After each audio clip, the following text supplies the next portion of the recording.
Make sure you download the Woodward Sports app in the App Store and the Google Play Store today. Take Woodward Sports with you wherever you go and listen live on your phone or mobile device.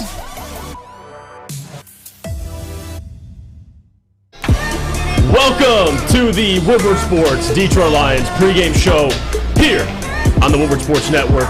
I am your host for today, Jeff Iafrate, joined alongside me, my guy, Tom Mazawey from Ermanni and Edwards with Maz. And it's not just us, Sam Flannel in the booth, all right, as always. And on the ones and twos, our guy Chris from Heavyweights. Appreciate you, Chris, by the way, for taking the time out of here. It's his birthday. Happy birthday to Chris. CP1. Taking time out of his birthday to come help the boys. But we got a big matchup today. The Detroit Lions traveling to MetLife to take on the New York Jets. And this is brought to you by Swiss Insurance. But an interesting matchup, Maz. I mean, two teams, playoff implications on the line. Two teams that are on similar timelines. Last year, struggled. We drafted Aiden Hutchinson. Yep. The New York Jets take Sauce Gardner. They had an excellent draft. And even with injuries, Breece Hall out early in the year. They've had three different quarterbacks, which me and Mike talked to Tyler Conklin about that as well. I mean, there's been a lot to overcome for the Jets, and here they are, 7-6, welcoming in the Detroit Lions, which you could argue as one of the hottest teams in football right now. No question about that, man. There's a lot of teams that do not want to play the Lions at this point, and I think the Jets are probably one of them, but they're two teams fighting for their playoffs lives here, and Zach Wilson gets another life here, gets another chance to talk to his teammates, to prove that he was worthy of that number one pick and prove that he has grown up since he put his foot in his mouth a few weeks ago and led to Mike White coming on the scene. And this team loves Mike White, and we're going to hear a little bit later from Robert Saleh and Dan Campbell. These are two coaches, matter of fact, that were vying for this very job here in Detroit, and it went to Dan Campbell. Robert Saleh did not get the gig. He goes to New York, goes to Jersey, and he's got the Jets, and he's got them as one of the best defenses in the NFL, albeit Quinnen Williams, their best defensive tackle, defensive end, might not play today. As a matter of fact, if I'm reading the chat right, the Jets have already ruled him out. We don't know if that's official yet. We'll get you the word. But that would be a big help for the Lions. If there's no Quinnen Williams, Sam Flannel, that's got to mean a little bit more running, perhaps, for the Lions. Oh, yeah, absolutely. No Quinnen Williams. And if they're missing Quinnen Williams, quite frankly, they're missing who is arguably their best player, one of the best interior defensive linemen in the National Football League, and a guy who is in the running for Defensive Player of the Year. And what is the Lions' strength? Their offensive line. If you don't have to block Quinnen Williams, I could see a guy like Jamal Williams, DeAndre Swift, or Justin Jackson having a big day. And that would be absolutely huge for the Lions, because when you go on the road in the elements, especially being a dome team like the Lions are, if you can ground and pound the opponent, that's usually how you win. And if there's no Quinnen Williams, shoot, that's a massive loss for the Jets. There is no Quinnen Williams. Adam Schefter tweeting it out. Hell yeah. Calf injury, he's out. That's huge. Yeah, didn't practice all week. And even last week, I mean, he had 2 sacks in the first half, didn't play the second, and he didn't return. So not a good sign for Quinnen Williams. Good sign for Detroit Lions fans, though. I mean, Quinnen Williams, big part of what they do defensively. Their best player, leads them in tackle for loss, leads them in sacks. He's 6th, tied with Chris Jones. He's one of the best interior defensive linemen in the NFL. But before we get to what they do defensively, I do want to stay on the quarterback conversation. And you guys, as Lions fans, know Lions and Jets have met 14 times. The series is tied 7-7. And we all remember the notorious Matt Patricia debut, Sam Darnold debut, and Lions had a lead in that game. I hate talking about that, man. Quandre Diggs, you get an interception. That was a Monday night game. They get the interception. The crowd goes wild, and the rest, quite frankly, is history. So there you go. 48-17 final. I don't want to hear it, Maz. That was back in, what, 2018? Yeah, it was. 2018. That was the game I think we all understood. Patricia was not it. I do want to pull up this tweet if you could, Chris.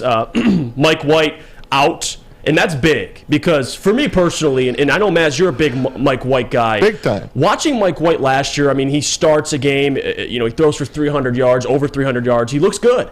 This year, Zach Wilson starts. Zach Wilson, as much crap as we can give him, he's won 5 games for them out of their 7. So big reason why they've been winning games. But he doesn't really have to do much. I mean, you have a good defense. They run the ball. I mean, after that Patriots game, and he didn't take accountability, the team, I think that's what really, from a teammate perspective, that's when everybody kind of looked at him and questioned his leadership a little bit. And Mike White starts, and the guys love playing for him. Yeah. I mean, you could tell immediately. They so do. they love him. Matter of fact, on Friday, Robert Saleh told the Jets media and told the whole NFL how he felt about Mike White and the new quarterback now, Zach Wilson. Out. And then Mike White, he'll be limited at practice, but he will be out. With that said, real quick, regarding the Mike White news, before you guys all start tweeting, let me just I'm going to kind of chronicle this whole thing for you guys so we can get this one right. Sunday after the game, obviously it's well documented, he was taken to the hospital to get x-rays and all that stuff, and all that stuff cleared. He got on the plane. Everything was checked out fine. Monday, Tuesday, same thing, get more evaluation. He was cleared for practice, which he has been doing. He feels fine, but our doctors, and rightfully so, would not clear him for contact. Mike White, who is an absolute warrior, and has been doing everything he could this week to try to find another opinion to get him onto the football field, to find somebody who will clear him for contact, has exhausted every measure he possibly can because he wants to be out there for his teammates.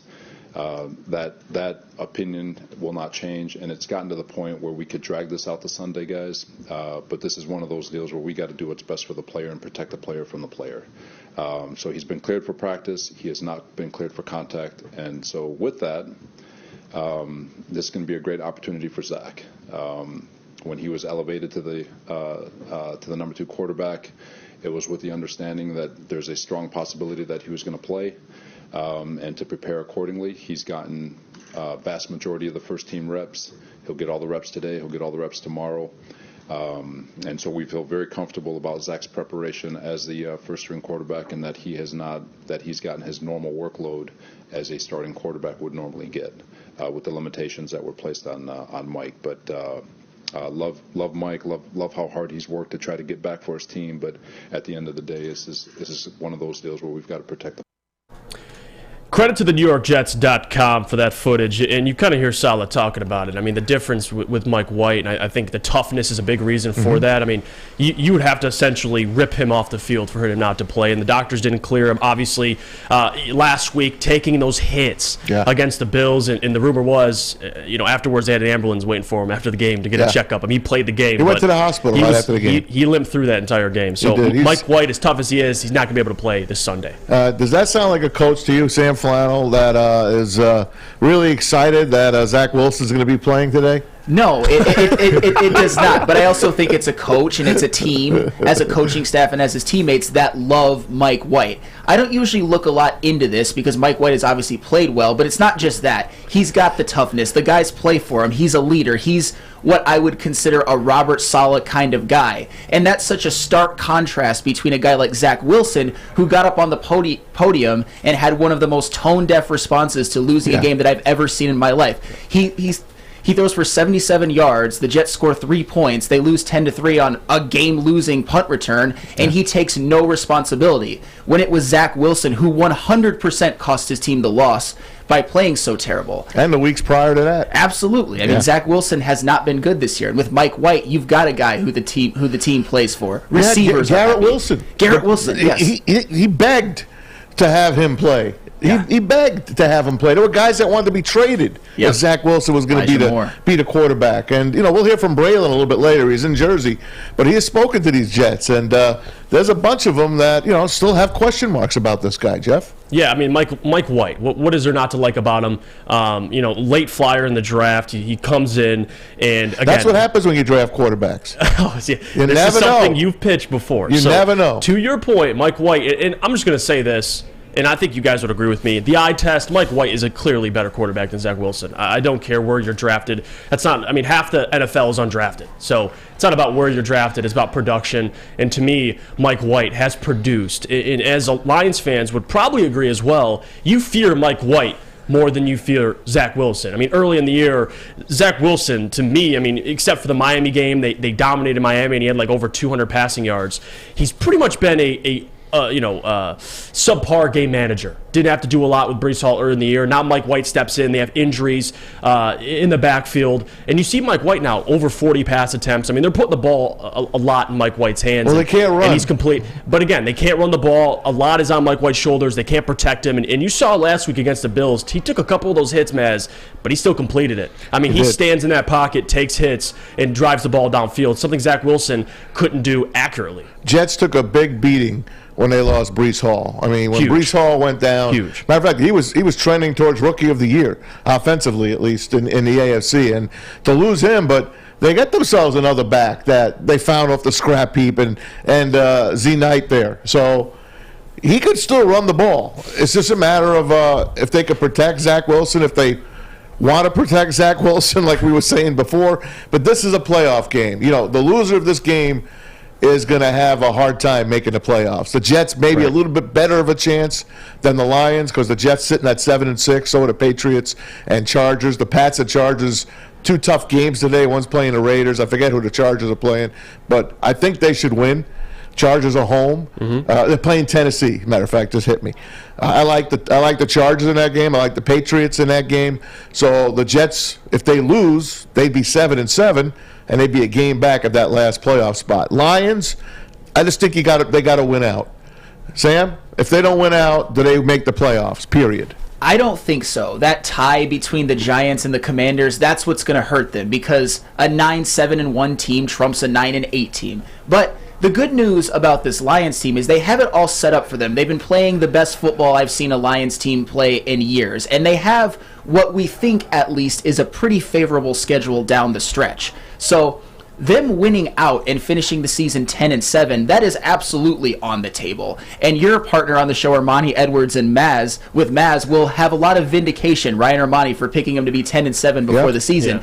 It is on the table, but I absolutely think you're playing for your playoff lives every single week moving forward. You got to win out to make the playoffs. Detroit Lions, man, imagine that scenario. You're 1-6, and you end the season potentially, and we're not getting too ahead of ourselves, and I'll explain why, but 10-7, you make the playoffs. The only other team to do that was the Bengals in, I believe, the 70s. 1970, when they were the first year in the NFL. So, again, crazy turnaround for the Detroit Lions if they were to do that. But in my opinion, you beat the Jets. You take care of the Jets this week. Schedule looks a little more easier. But this is where the big test is for me. 3 out of the next 4 games are on the road. Yeah. Like, that's the big one for me personally, because you're going to find out a lot about this Detroit Lions team, and we're going to get to some quotes later, specifically by Kelvin Shepard, which I loved. But you can't get complacent. You got to approach it, and I love how Dan Campbell's doing this. It's a 1-game regular season every week. Yeah. They win last week. Okay, let's celebrate. On to the next one. Now we got the Jets. And keeping a young team locked in, and it's been interesting to see. The only thing I'm happy about, to be honest with you, is the Lions are playing meaningful games in December. First time they've done that since 2017. Yeah. That's all you can ask for. And that 2017 team wasn't as good as this team is. This is more complete. Right. You know, that team, if they made the playoffs, which they did, they were a one-and-done team. That's not a team that any team feared. This is a team that's playing their best football right now, and they are feared in the NFL. Make no bones about it. You don't want to play the Lions right now, and they are the national darling. They are on ESPN. They're on Fox. They're on CBS. They got the big guys again today. Iron Eagles doing the game today with Charles Davis. So they're not getting the Chris Myers of the world. I like Chris Myers, but they had Kenny Albert last week. I'm not a fan of his either, but he's like the number 2 guy. So the Lions are that shows you. If they're getting the top announcers, and they got Kevin Burkhardt and those guys 3 times this year already. So this is a team that is winning at the right time, and the loser of this game is in a lot of trouble. But I cannot wait, because it's playoff football in December. And yesterday's games were amazing. 2 out of the 3 games yesterday, and we got to talk about those games. The Vikings, everyone was writing them off. Lions broke the Vikings. Oh, my God, the Vikings are terrible. 33-0 they're down. Don't check my Twitter, because I won't. I might have called them frauds. I won't. There's a lot of them that call them frauds. I still think they're fraudulent, but that performance was incredible. I'm happy they won. Yeah. And the reason I'm happy they won is because I want them to be the number 2 seed. Ooh. Because if the Lions get in at 7, we go to Minnesota Speaking my for language, round 1. Okay? I don't want to go, as a Lions fan, to play San Francisco. That's the difference. You want the Vikings to keep winning out. Yeah. You want them as the number 2 seed behind the Eagles. Whoever gets the number 7 seed, the Lions, will get to play the Vikings there, Sam. What do you think of that? I would feel very, very comfortable if the Lions going into Minneapolis to play the Vikings in the wild card round or the first round of the NFL playoffs. But if they were to play the 49ers and the Eagles are the only two teams in the NFC that, as a Lions fan, I would feel very, very nervous about. Yeah. Think that those two are clearly better than the Lions. But the Vikings, despite the comeback yesterday, I still think they're a little fraudulent. I still think that the Lions outplayed them in both games. They probably should have won the first game. They thoroughly beat them in the second game. Right. No fear whatsoever going into Minneapolis. They're still frauds, although they showed me something with that big comeback. 10-0 in one-score games. That's unbelievable. 10-0. And what did I say to you guys last week? Don't get in a one-score game with them, and they didn't. The Lions kept it going. They did win. They won by 8. Vikings got a late touchdown, but that's it. That's as close as they got. Got to keep your foot on the gas pedal, and the Lions have showed that, except for early in the year when they went to Minnesota. But I'll tell you this, we'll go to break. When we get back, I want to discuss some of the challenges that the Detroit Lions face against the New York Jets. But before we do, thank you guys for tuning in. This is the Woodward Sports Detroit Lions pregame show brought to you by Swiss Insurance. See you in a second. 3 NBA championships. Detroit fans were there. 11 Stanley Cups. Detroit fans were there. 4 World Series wins. Detroit fans were there. And that one Lions playoff win in 1991. Yeah, Detroit fans were there. Woodward Sports, where the fans are. It's a great day to get some Centron in your life. Okay. There it is. Centron, here we go. Gotta grab the cranberry. Oh, wait, it's 2 for $4. Gotta double up with the classic as well. Centron World, baby. Centron, available at select Krogers, and if you wanna know how, go to @CentronWorld.com. You get dope like me. You know what? Why wait?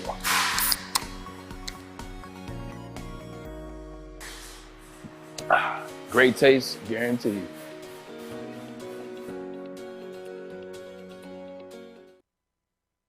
You have an opinion? Make sure it's seen and heard. Corner, jumper. Tweet us, hop on the YouTube chat, slide in the DMS at Woodward Sports on all social media. We're back. Woodward Sports, Detroit Lions pregame show brought to you by Swiss Insurance. Jeff Iafrate, Tom Mazawey, Flannel Sam, and Chris in the booth. And we're back here. Detroit Lions taking on the New York Jets. And again, this is the question. What are the challenges the Detroit Lions are facing here against a top 5 defense in the New York Jets? And I'll start. I think the obvious one, and I've talked to Tim Twentyman earlier this week about the race, the Defensive Rookie of the Year race. And I think the obvious one, especially with Quinnen Williams now out, is Sauce Gardner.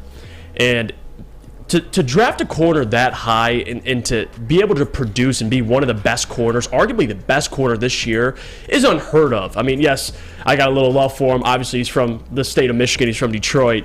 But to go out there and he plays Robert Saleh, a great defensive mind, but people kind of underestimate, I think, sometimes the impact Sauce has had so far. And just reading on PFF some of the statistics he has, he allows a 44% completion percentage when thrown against him. And the other corner lining up across the field, DJ Reed, is allowing 55% completion percentage. So hell of a secondary. Obviously, it starts up front, and with Quinnen Williams out, those guys, it's going to be an adjustment period. But Maz, I think the obvious one to start off with is how much of an impact Sauce has. And Jared knows that, and Ben Johnson, but trying to scheme away from him. I mean, they trust him on the left side of the field, and to be able to earn that trust as a rookie is exceptional. Oh, my God. He is the boss of that defense. He's the Patrick Peterson of that defense. I'll tell you, there was a part of me that wanted the Lions to draft him out of Cincinnati. I mean, would you have felt sad had they passed on Hutchinson and taken Sauce? I know it's different, and you need defensive line help. Right. But as the defensive line is growing, they drafted Josh Pascal in the second round, and on with these guys, John Kaminsky that you're putting in here, and Isaiah Buggs, and James all these Houston. guys are starting to play really well. It's great having Hutch. Hutch is doing great.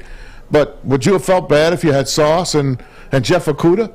I mean, that would have been pretty good. It would be incredible. I still go off my most important positions in football. Edge rusher, to me, it's more valuable. But Understood. Seeing his production, Maz, I mean, hindsight 2020, no. I think he would help the secondary a lot. But Aiden has been right behind him in that defensive rookie of the year race. I'm not complaining. I'm definitely not complaining. Sam, If you had your choice right now to redraft, are you staying with the pick that the Lions had, or are you going Sauce? I mean, to me, it's kind of a coin flip at this point because we're obviously happy with what Aiden Hutchinson has done. He leads all rookies in sacks by a wide margin. James Houston is second, by the way. So, and he is our guy. So I'm, of course, not mad that we got Aiden Hutchinson. But Sauce Gardner is prime Darrelle Revis as a rookie. Isn't that something? Yeah, I mean, seriously. Like, I know that sounds like kind of a hot take, but he took his spot. Yep. Yeah, he was a Jet, and now Sauce Gardner's a Jet. You've got a guy who is going to be the best corner in the league. He might be already right now, but definitely in the next 2 or 3 years, for years to come, multiple All-Pros, probably end up with a gold jacket someday. No, you're right, Sam. And it's about stacking these seasons, but as a rookie, to have the best coverage grade on PFF, I mean, he has the best coverage grade by far. So, again, how impressive he's been. I'm curious to see who he guards. Is it Jameson? Is it Chark? Whoever he's guarding, I'm going away. Absolutely. Obviously. Absolutely. And the big thing, I think, now with Quinnen Williams out is running the football, because this is, I guess you could say, and there's not really a weakness on this Jets defense, but they are 13th in rushing yards allowed compared to their top 5 passing defense. So 13th ain't bad. And if you have a top 2 offensive line in football, and Goff kind of talked about this already, they found their identity. It's through that offensive line running the football. Everything starts up front. And it's going to be an interesting matchup, especially Quinnen Williams this week. Hey, Braylon talked to Sauce one-on-one this week because he's in Jersey right now. He's at that game. He was able to speak to the Jets after practice on Friday, and Sauce took him on the side and he asked him about Amon-Ra St. Brown, and he asked him about J-Mo. Those were the 2 guys he wanted to concentrate on. He was talking to Braylon man to man, and Braylon was telling us, man, this kid gets it already. He already gets it. He's like not a rookie. He's in a different weight class, Sam Flannel. Different. No, he is different, and that's why that's just how amazing it is to have a lockdown corner as a rookie already. How much it does for your defense, because as Lions fans, I think Ben Johnson is probably thinking this as well. You have to work extra hard to scheme a guy like Amon-Ra St. Brown or DJ Chark or Jameson Williams or Josh Reynolds open, knowing you've got big bad Sauce Gardner on one end, but on the other end you've got DJ Reed, who's a damn good corner himself. That Jets secondary is elite. They're 3rd in the NFL in passing yards allowed. And that's, to me, is going to be the biggest challenge that the Lions are going to face. Because the Lions in the last couple of games, Jared Goff in the passing offense has played some of their best, probably their best football since Jared Goff has become a Lion, some of the best football of his career. But I don't know if they're going to be able to continue at that level against this secondary, which is arguably the best in the NFL, certainly top 3 to 5. Yeah, and of course, even without Quinnen Williams, I mean, they still have, an effective pass rush. It's not going to be as effective without Quinnen Williams, but still, they're up there in the league in terms of total on team sacks. And you talk about the secondary; they're good on all 3 levels. Yeah. I mean, they have a pass rush, they have good linebackers, they have a good secondary, they have a good scheme behind it all. So again, it's a matchup of good on good. This is what you want. This is what It's the boxing. It's the strength on strength. This is what we want to watch, and it's going to be interesting to see because, again, they're going on the road. You're playing in an enemy environment. It's going to be loud. They're already 1-0 in Jersey. They are, but they didn't face a defense like this one. No, Giants defense isn't like this. It's a big one, and that's the thing that I think gets lost in this because I mean, me and Adam we did the morning show all week talking about this. Oh, the Lions. This is a big test for them facing this defense, but don't get it twisted. This is a big test for the Jets facing this offense, especially without Quinnen Williams. So to say it's a big test, that kind of goes both ways. I mean, top 5 offense, top 5 defense.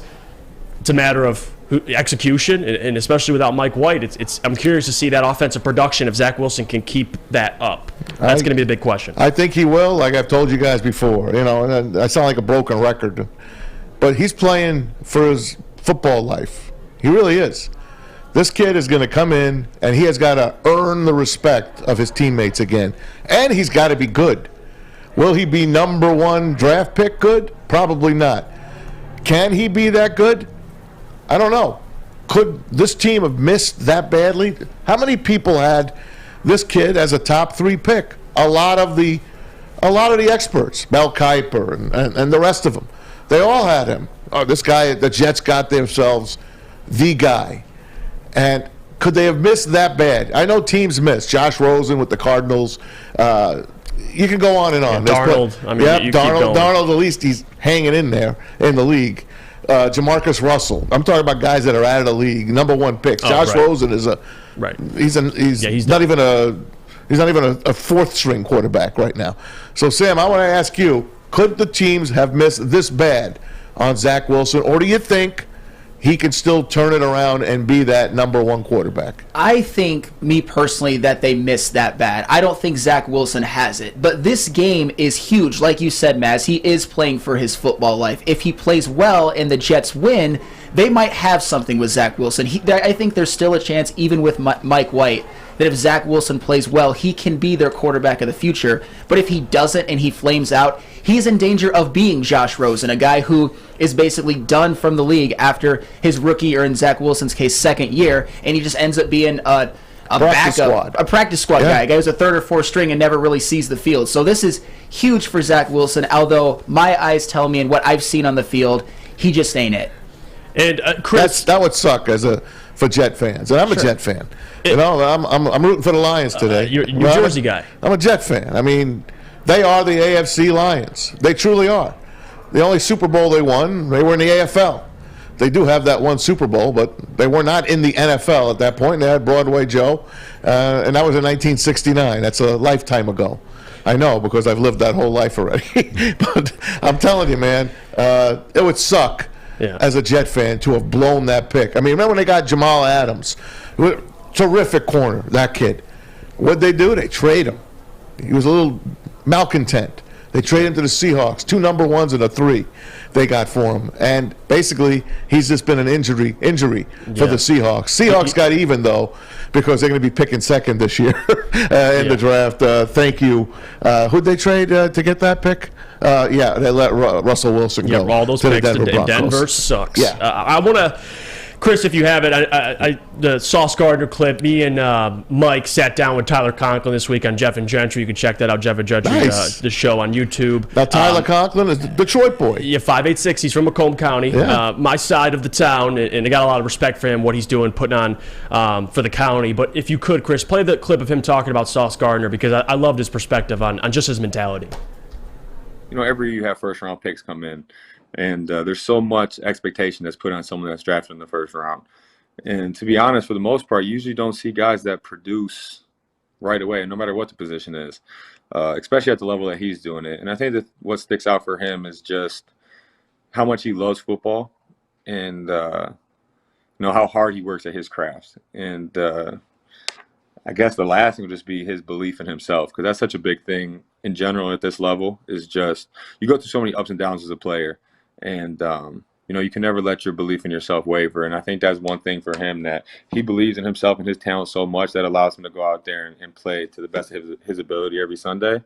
And, what he's doing as a rookie is definitely incredible. I mean, our whole rookie class has been special between him, Garrett, Brees, Jermaine Johnson, and someone was just asking about, the matchup with the Lions. And, you guys are the Lions are very similar in a sense, right? You got Hutchinson, who's playing at such a high level as a rookie. James Houston's come on late, with a sack in his first 3 games, 3 sacks in his first 3 games. And, that's what you need for teams that were in situations like us in Detroit were in. When you're in a rebuild, you need players that you go and spend capital on and big draft picks on. You need them to pan out. And, our guys have been playing up to that level and some.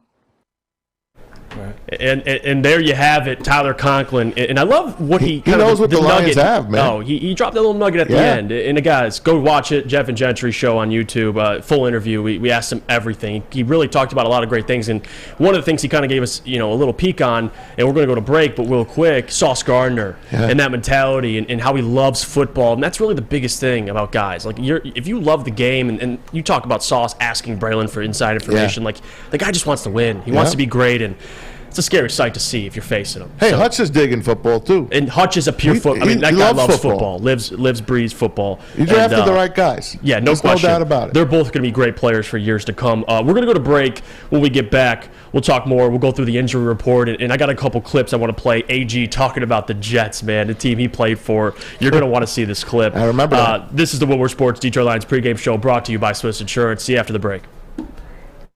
It's back. Year 3 of Woodward Sports Stuff a Studio is here. The past 2 years, we've collected new unwrapped toys and stuffed our studio so we could hardly fit in it. This year, we're doing it even bigger. Join Woodward Sports and our whole family December 19th to the 23rd as we stuff our studio. While you're out shopping or just sitting on your couch ordering presents, make sure you grab one extra and drop it off at our studio, 15 Mile in Woodward in Birmingham.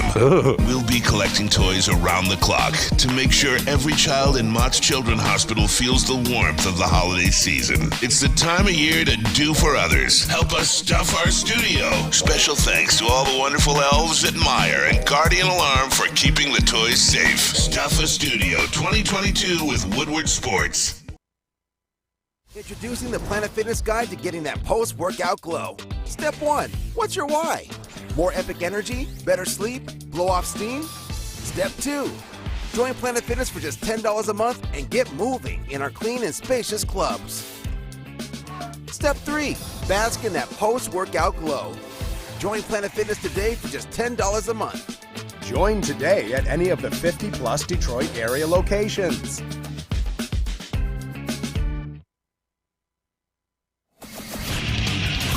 Get a shot up. This is for the win. All of Detroit's sports teams live on Woodward. All of Detroit's sports coverage lives on Woodward Sports. Driving the best in Detroit sports coverage. We're back. Woodward Sports, Detroit Lions pregame show brought to you by Swiss Insurance. Jeff Iafrate, Tom Mazawey, Flannel Sam, and Chris in the booth. And we got more to talk about. The injury report. Detroit Lions taking on the New York Jets. And this is a big storyline. I mean, impactful players for the Jets that were questionable throughout the week. Mike White, Quinnen Williams. Yep. Quinnen Williams officially ruled out. Mike White officially ruled out. You're going to see Zach Wilson, and you're going to see no Quinnen Williams, which is a good sign for the Detroit Lions in that offensive line. Did you see what happened yesterday with the Lions? They made a couple of transactions. You want to read those transactions I gave you? Oh, yes. And I know it hurts your heart. This breaks my heart a little, guys. It really does. This was announced. I mean, what have you done for me lately here? I mean, give me a break. This hit Maz on a more personal level, and the chat can react to this news as it comes. Yesterday, Lions announced roster moves. They elevate linebacker Gerard Davis and QB Joshua Dobbs from the practice squad. Activated running back Craig Reynolds from injury reserve. And they waived Sam Flannel. They waived wide receiver Tom Kennedy. Oh, my goodness. The unsung hero of the Detroit Lions. Come on. Hey, but I thought they couldn't. Their offense was going to be stagnant without Mr. Reliable Tom Kennedy. Hey, did you see those last 2 games? Their offense looked pretty damn good, and Tom Kennedy was a non-factor. I know, but don't you want him on your team still? I mean, I'm not saying that. Tom Kennedy made a couple of really big plays. I hope the Packers pick him up. Hey, I mean, Aaron Rodgers. There you go. Him. I hope the Packers pick him up. Aaron Rodgers would love him some Tom Kennedy, wouldn't he? Oh, God. Pick him up. Hey, listen, I got a lot of respect for Tom Kennedy, but it really shows you how talented this wide receiver room is for the Detroit Lions. I mean, you get Jamison back. You got Chark back a couple games ago. I think they're cool with who they're running with. And I think the wide receiver core is one of their stronger suits. And you've seen Jared Goff, how well he's been playing.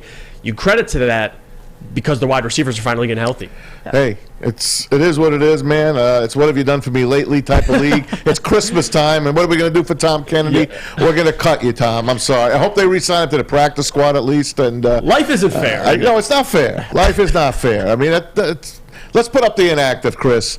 No real big surprises here. Go ahead, Jeff. Yeah, so guard Coyote is out. Iowa Sika, which he's played well, given filling in for Evan Brown there. Linebacker Derek Barnes, who's played well, he's out again. Yeah, 2 weeks now. Yes, the knee. 2 weeks now, resting that knee. Defensive lineman Michael Brockers, defensive lineman Austin Bryant, QB Joshua Dobbs, guard Ross Pierschbacher, and then running back Craig Reynolds is officially out, even though he was elevated from injury reserve. And there you have it. I mean, as much injuries are going to happen as the NFL, but I think you can at least say, Maz, that injury report's more favorable with Evan Brown especially coming back. No doubt about it. And Sam, you got the Jets? Anybody special other than Mike White and Quinnen Williams? Corey Davis is out. That's one that's Corey got hurt last week. Corey Davis is significant. I mean, but that's the thing. This Lions injury report, I'm looking at it and I think this is one of the more favorable injury reports I've ever seen. The only guy that really gives me cause for pause is Derek Barnes, because he's played pretty well this year. Right. But the Jets, no Mike White. They still don't have Breece Hall, who's been out for most of the year now. No Corey Davis. I mean, this is an offense with the Jets that already isn't very good, but they're relatively decimated with what they're going into. And the Lions, what have we said about them?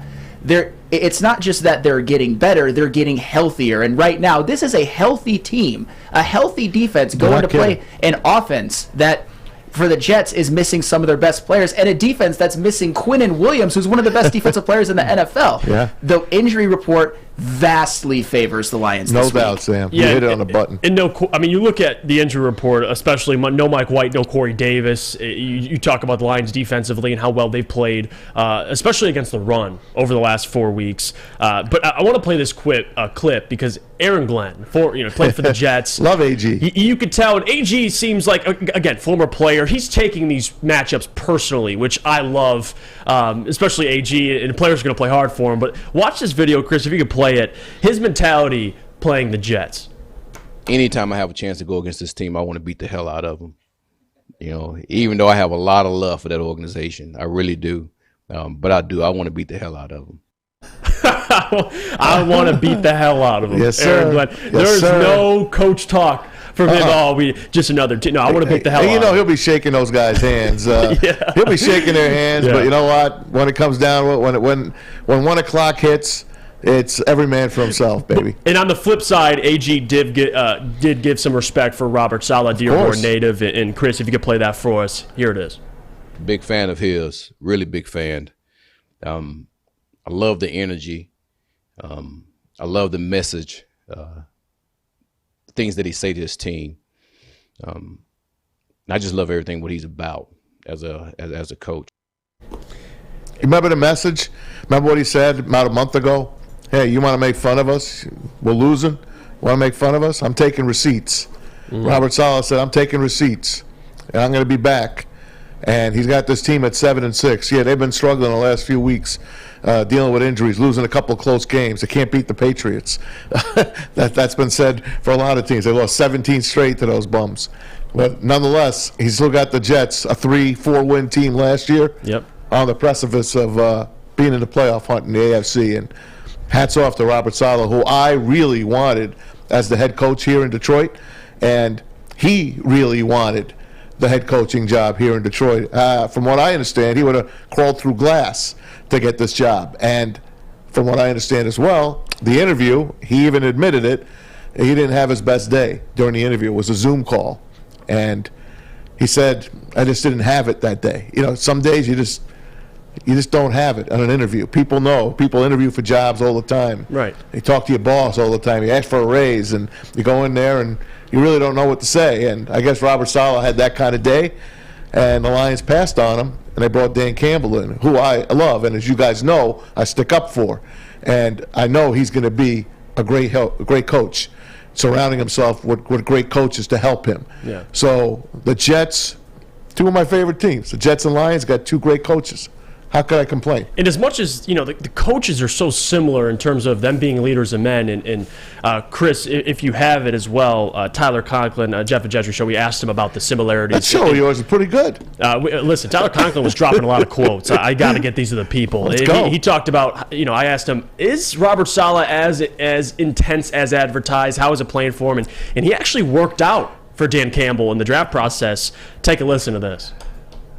Playing under Robert Saleh, I want to ask you, is he as intense as advertised? Because every time I see him, him and Dan Campbell to me have very similar traits in terms of they're just leaders of men. So speak to that, playing under Robert Saleh, and just kind of from an outside perspective, just how is he playing for him? Yeah, he is intense, but I don't know. I don't know if intense is the word. I do agree though.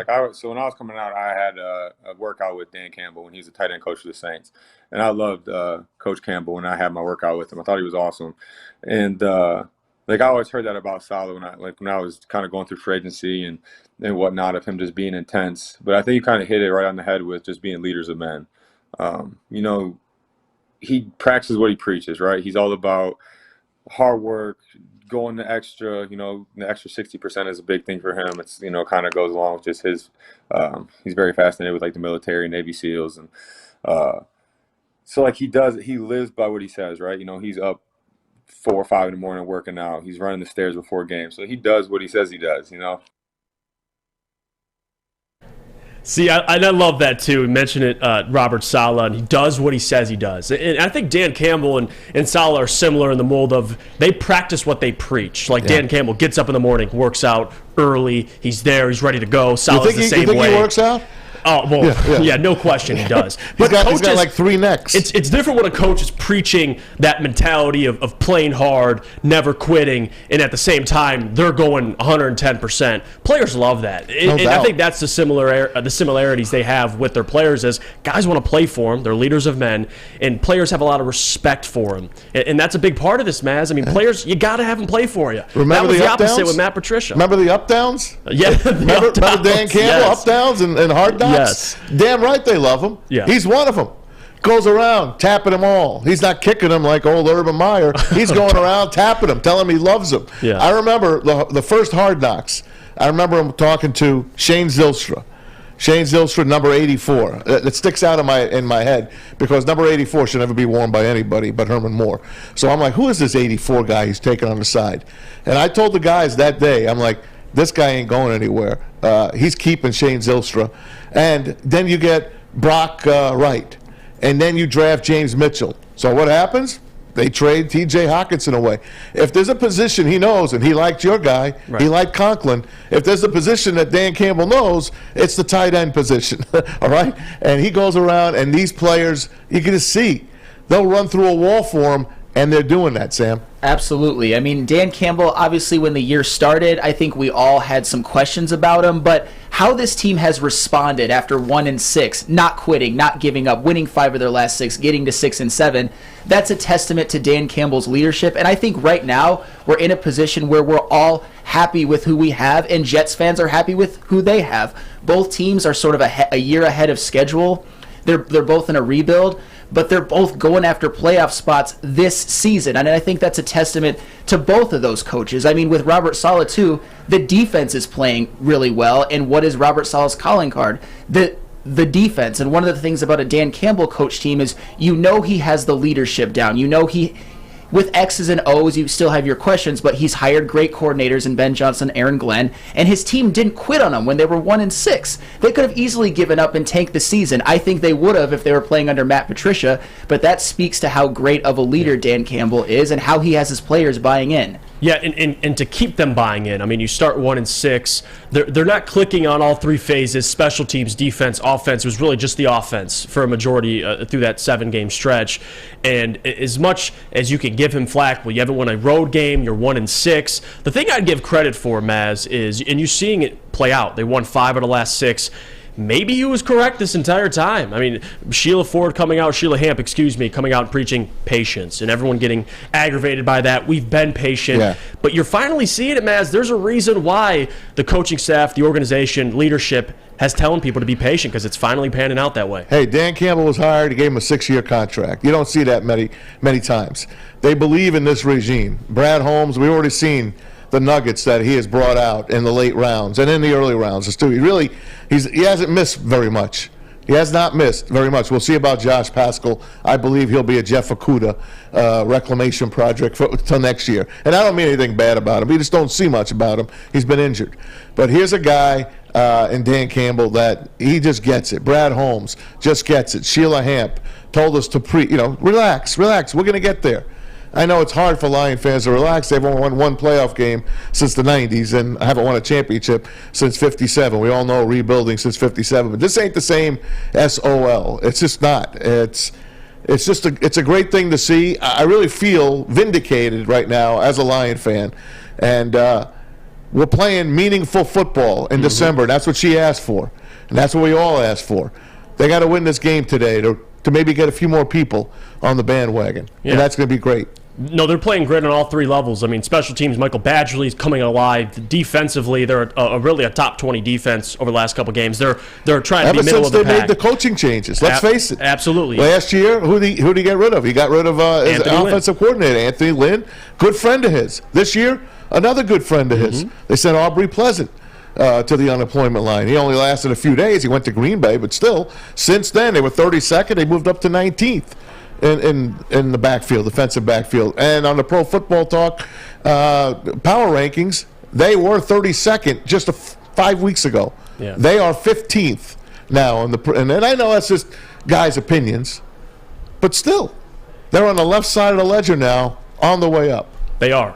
They're trending upwards. They're one of the hottest teams in football, and despite not having Mike White or Quinnen Williams, the Lions should treat this game like a playoff game. Treat this environment. Treat Zach Wilson like he's frickin' Tom Brady, Aaron Rodgers. I mean, don't sleep on the fact that, it's Zach. No, they should treat this the same exact way. It's an important game. There's a lot on the line, and we're going to go to break. When we get back, we're going to preview some of the games in the NFC North. Thank you guys for tuning in. Woodward Sports, Detroit Lions pregame show brought to you by Swiss Insurance. See you in a second. 3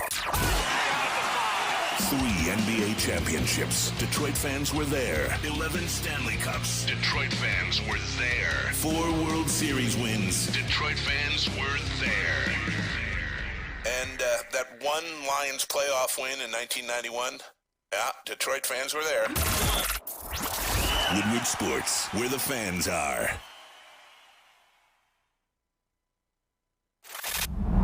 Love Woodward Sports? Love wearing clothes? Then you should be wearing Woodward Sports clothes. Check out our full line of merch at woodwardsports.com. Just click on Shop. We have all your favorite designs, like Dan Campbell kneecaps, Beverly Hills Golf, Woodward Golf, and of course, our own logoed out merchandise. Men, women, infants, kids, all love Woodward Sports. Impress your friends. Impress your boss. Impress your dog. Buy Woodward Sports merch today.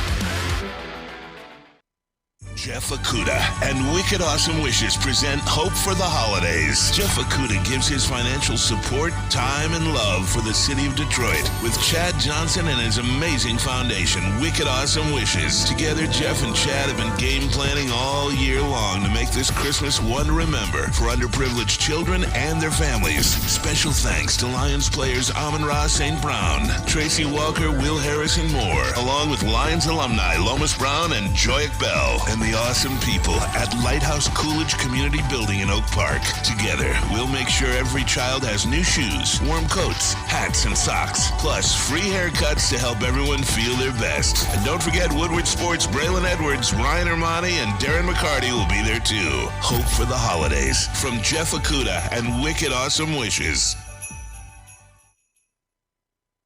When it comes to making your haircut truly an experience, there's no better place than Lady Jane's Haircuts for Men. Come to any one of our 26 Metro Detroit locations for an award-winning haircut experience and qualify for a chance to win a down payment for your dream home up to $200,000. Our precision haircut and talented stylists will have you looking good, feeling good, and give you a chance to change your life forever. Lady Jane's Haircuts for Men, open 7 days a week. Walk in anytime. It's wicked awesome. We're back. Woodward Sports, Detroit Lions pregame show brought to you by Swiss Insurance. Jeff Iafrate, Tom Mazawey, Flannel, Sam, and Chris in the booth. And we got a lot more to get to. The NFC North. Hey, before we do that, I know there's some World Cup folks out there that love in World Cup. Well, France down 2-0 most of this game. 10 minutes to go in the game, plus the old extra time. It's 2-2 as they score on 2 penalty kicks or free kicks, whatever you want to call those kicks. It's 2-2, amazingly, in the World Cup. Yeah, if you got money in Argentina, you're shaking in your boots. That's it. Viva la France! That person would be Adam Beydoun. Come on, Beydoun. I knew they were screwed. Yeah, listen, the World Cup, it's been entertaining to watch, but to put money on it, man, I give Adam credit. Whenever Drake bets on something, just go the opposite. Yeah, no Drake question. put $1 million on Argentina. Did he really? There you go. $1 million. You think you can afford it? He can afford it, but he always loses. Well, Adam and him are partnering on this one. Yeah, no question. The Baydoun jinx is on. And another team that's partnering, I would say the Packers and the Lions this week, because you do need the Packers to beat the Rams. And I'll tell you that. That's Monday Night Football. Yeah, they visit them on Monday. The Packers are favored by 7. Baker Mayfield finally gets a week of practice. We saw what he did with a day and a half. Baker don't need practice. Apparently he does not. He walks walks in a day and a half. No, rapport with receivers, new playbook. I can't wait to see what Sean Payton has taught this guy. I'm telling you, Sam Flannel, I know you're laughing at me and throwing daggers at me, but I'm telling you, Baker Mayfield will be reborn in Los Angeles. Reborn. I'm not necessarily laughing at you. I just think you need to see more than 2 drives against a Raiders team that more blew that game than the Rams won it. I mean, did you see how bad he was for the Carolina Panthers? And I know all you. It was a crappy team. I know all you Baker fans give every excuse in the book, but there's not bad coach. Matt Rule fired. I rest my case. Sam Darnold's they've been looking pretty good. Sam the last Darnold, 2 come weeks. on, man. Hey, I mean, PJ Walker and Sam Darnold didn't look as bad as Baker Mayfield did. But to be fair, Maz, you can take a bow for now because he did still have to come back and have those 2 drives. So I'll give Baker Mayfield credit for now. I just don't trust him long term or even at the end of this season. That's fine.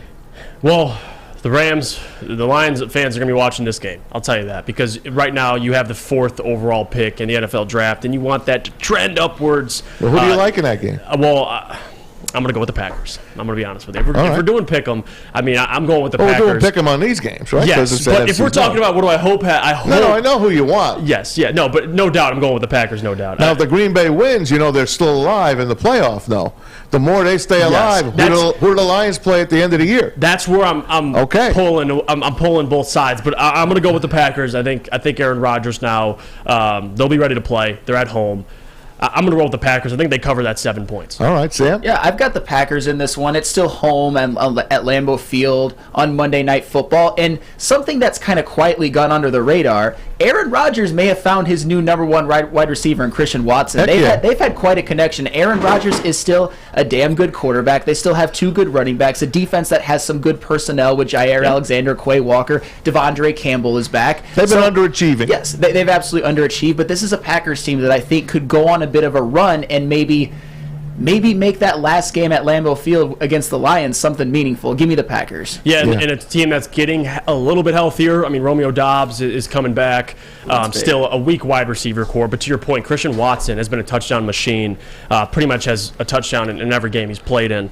I'm taking the Rams in this game. You're going to roll with the Rams. I'm going to roll with the Rams. I don't think they're going to win. They might win. You think they'll cover? I think they'll cover for sure. Okay, I can see that. I don't think the Packers are 7 points better than anybody right now. Yeah, no, their offense to me, even defensively, like you said, they've underachieved. They have a middle of the pack offense. It's going to be interesting to say, but the Rams, it's been weird for them. I mean, as talented as they are defensively, they struggled against different opponents. I know last week, big reason along with Baker Mayfield and some penalties by the Raiders defense, getting them and allowing them to win that game. But I'm going to go with the Packers. Sam, you got the Packers.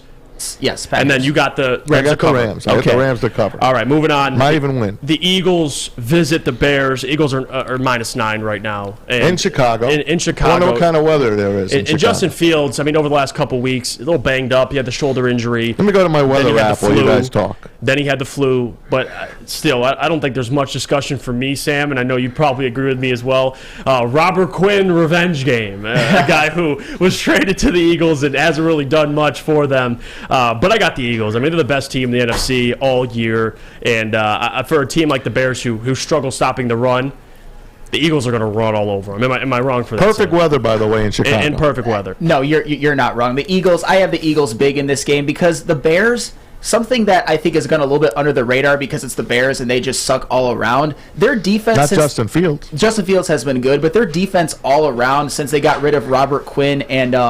Jesus, I'm blanking on that guy's name. Roquan Smith has been as bad as the Lions defense was at the beginning of the season. The Bears just can't stop anybody. Justin Fields is obviously having a good bounce back year. He's got some of the best running back stats in the NFL as a quarterback, which is nice, but he still struggles with turning the football over. Give me the Eagles in this one. I think the Bears will score some points, but they'll give up between 38 and 42. That's how bad the Bears defense is. I like Philly in this game too, and I want Jalen Hurts to go crazy. I want him to get the MVP. I have selfish reasons. He's my fantasy quarterback, and I'm playing Fletch this week in the playoffs, so I need a big game out of Jalen Hurts. I don't think the Bears could stay with the Bears can't stay with the Eagles. The Eagles are too good for them, and they should cover that 9. Yeah, I've been saying this since week 1 of the NFL season. I do believe they're the most complete team in football. I mean, name me a weakness on the Eagles. Like they struggled against the run. They go pick up Joseph and Sue, and honestly, even then, I mean, they are a hell of a team. And they have Quinn, but Quinn goes on the IR. And Micah came out and he had that quote. I mean, is it Hurts or is it the team? Which again, that's a typical rival thing to say. I mean, let's be honest here. Jalen Hurts is a big reason why of their success. But again, the best offensive line in football. They have a plethora of receivers, and they have a hell of a defense. So.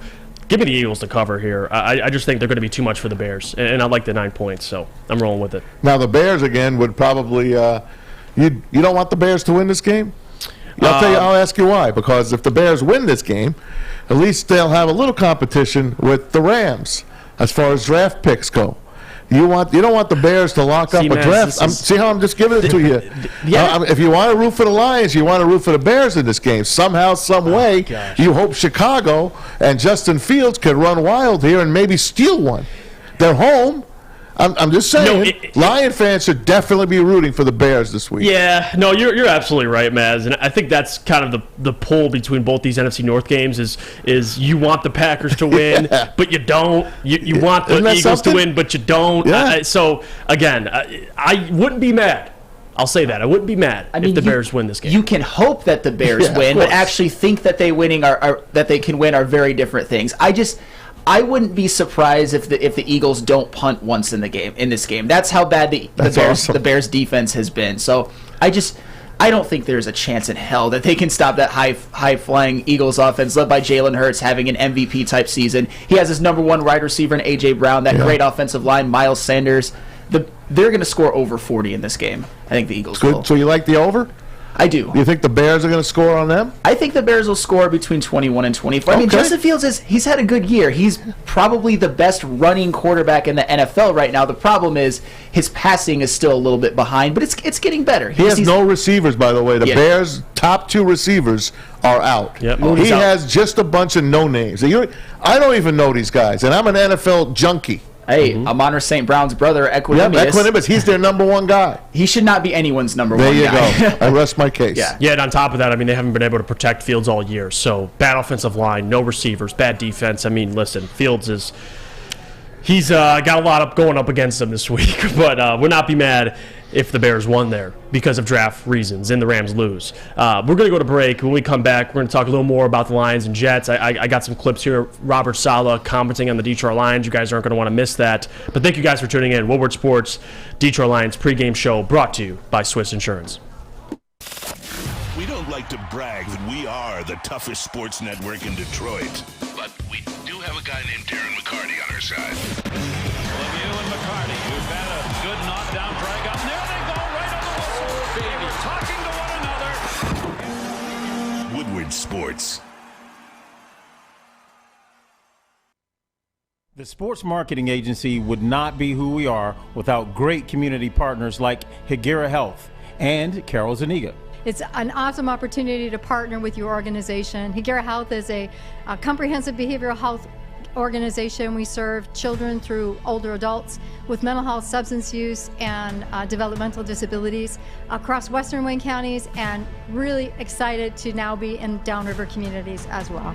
Give us a call at 734-458-4601. Hi, I'm John from Better Rate Mortgage, and to me, family is more than blood. That's why I have the biggest family in Metro Detroit. If you're looking to buy a house or refinance and need a loan, come get treated better than family by me and our entire team here at Better Rate Mortgage. We pride ourselves on giving you better advice, better service, and a better loan experience. That's why we are Better Rate. If you're looking for a new mortgage, come get treated like family. Actually, better with Better Rate Mortgage. Visit us at mybetterrate.com or call at 248-480-4467 today. Make sure you download the Woodward Sports app in the App Store and the Google Play Store today. Take Woodward Sports with you wherever you go and listen live on your phone or mobile device.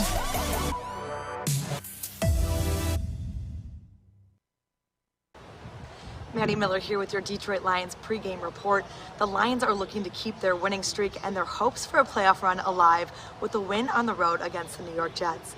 The Lions have won 5 of their last 6 games after starting the season 1-6. They've actually gotten healthier as the season progressed instead of the typical decline most NFL teams see, especially this late in the season.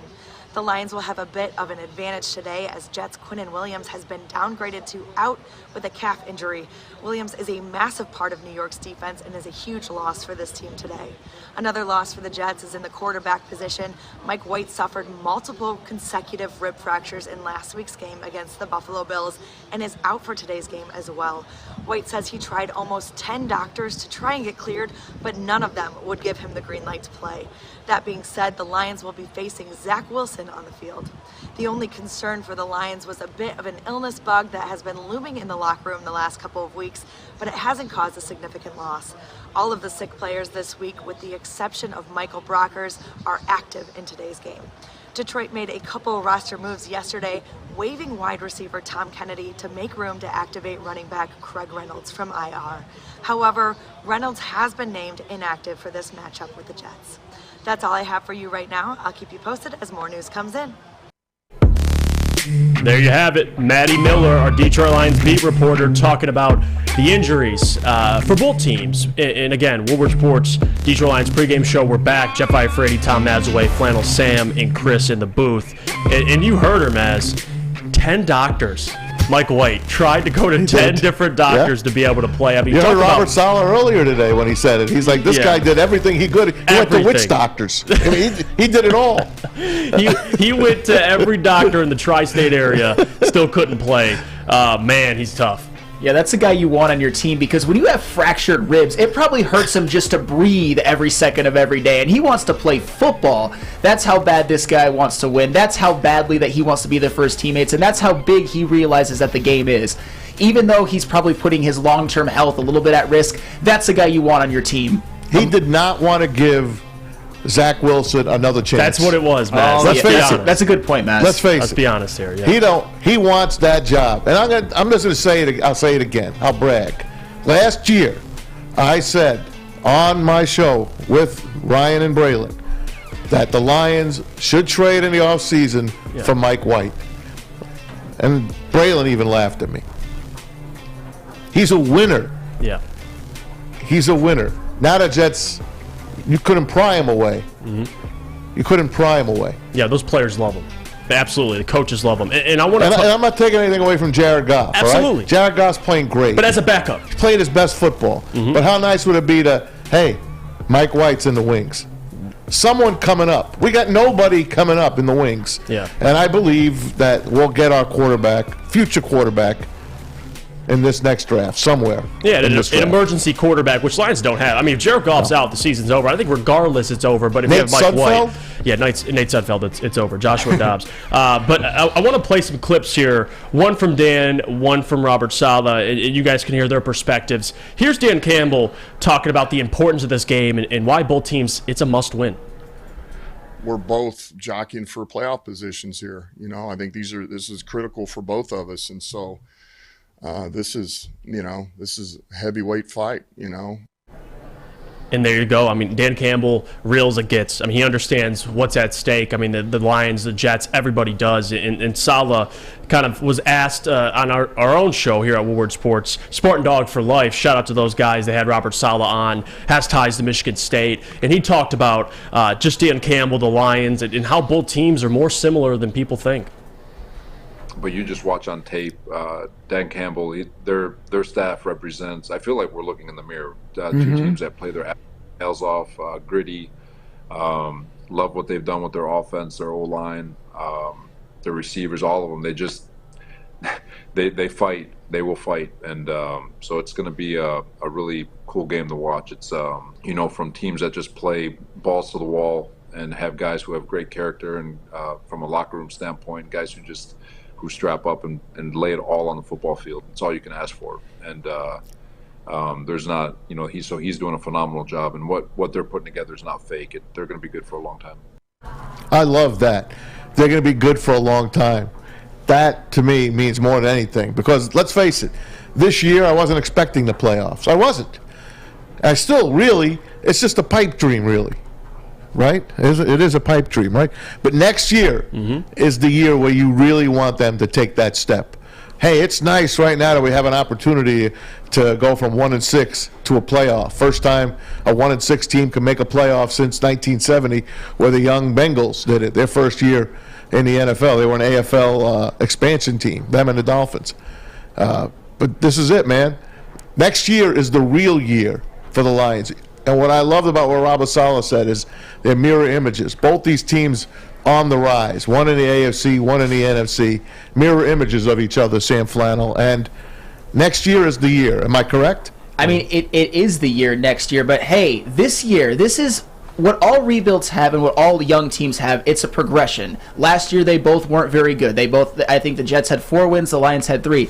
And this year, these teams with young football players, with young up-and-coming stars or superstars, they're playing meaningful games in December. That is some valuable experience that I didn't think that either of these teams would have coming into the year. And in the middle of the year, you definitely didn't think the Lions players would have. This will make them more prepared next year to play with more expectations, for the Lions not to have such a bad start.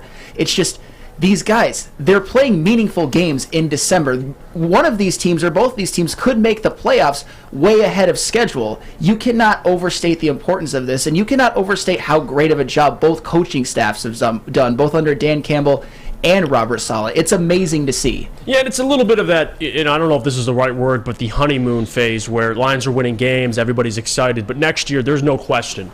They should be contending for the NFC North. I would probably pick them to win the NFC North. I mean, based on the assets they have, the capital, to be able to improve this defense through the draft, through free agency. Next year is the year. I mean, you're absolutely right, Maz. The expectation for the Lions next year should be win the NFC North. You can't be 1-6 next year. No, you can't. You cannot. That does not happen anymore. This is the new Lions, right? Yeah. This is it. The new regime. No more SOL. I don't ever want to hear those 3 letters put together again. I just don't. No, and they've done a good job. I mean, listen, Brad Holmes and Dan Campbell, I think we can all safely say this is a different regime. I mean, it just is compared to what you had prior. I know in terms of, results, it is a results business. You got to win games. I think that's bottom line. I mean, you love what you've seen out of Brad Holmes and Dan Campbell, but at the end of the day, these guys are going to be measured by wins and losses. I mean, Les Snead, Adam always says he was a losing GM until Sean McVay got there. Yep. So as good as, Les Snead's one of the better, if not the best GM in football, but it always doesn't work out like that. So a lot is on Dan Campbell,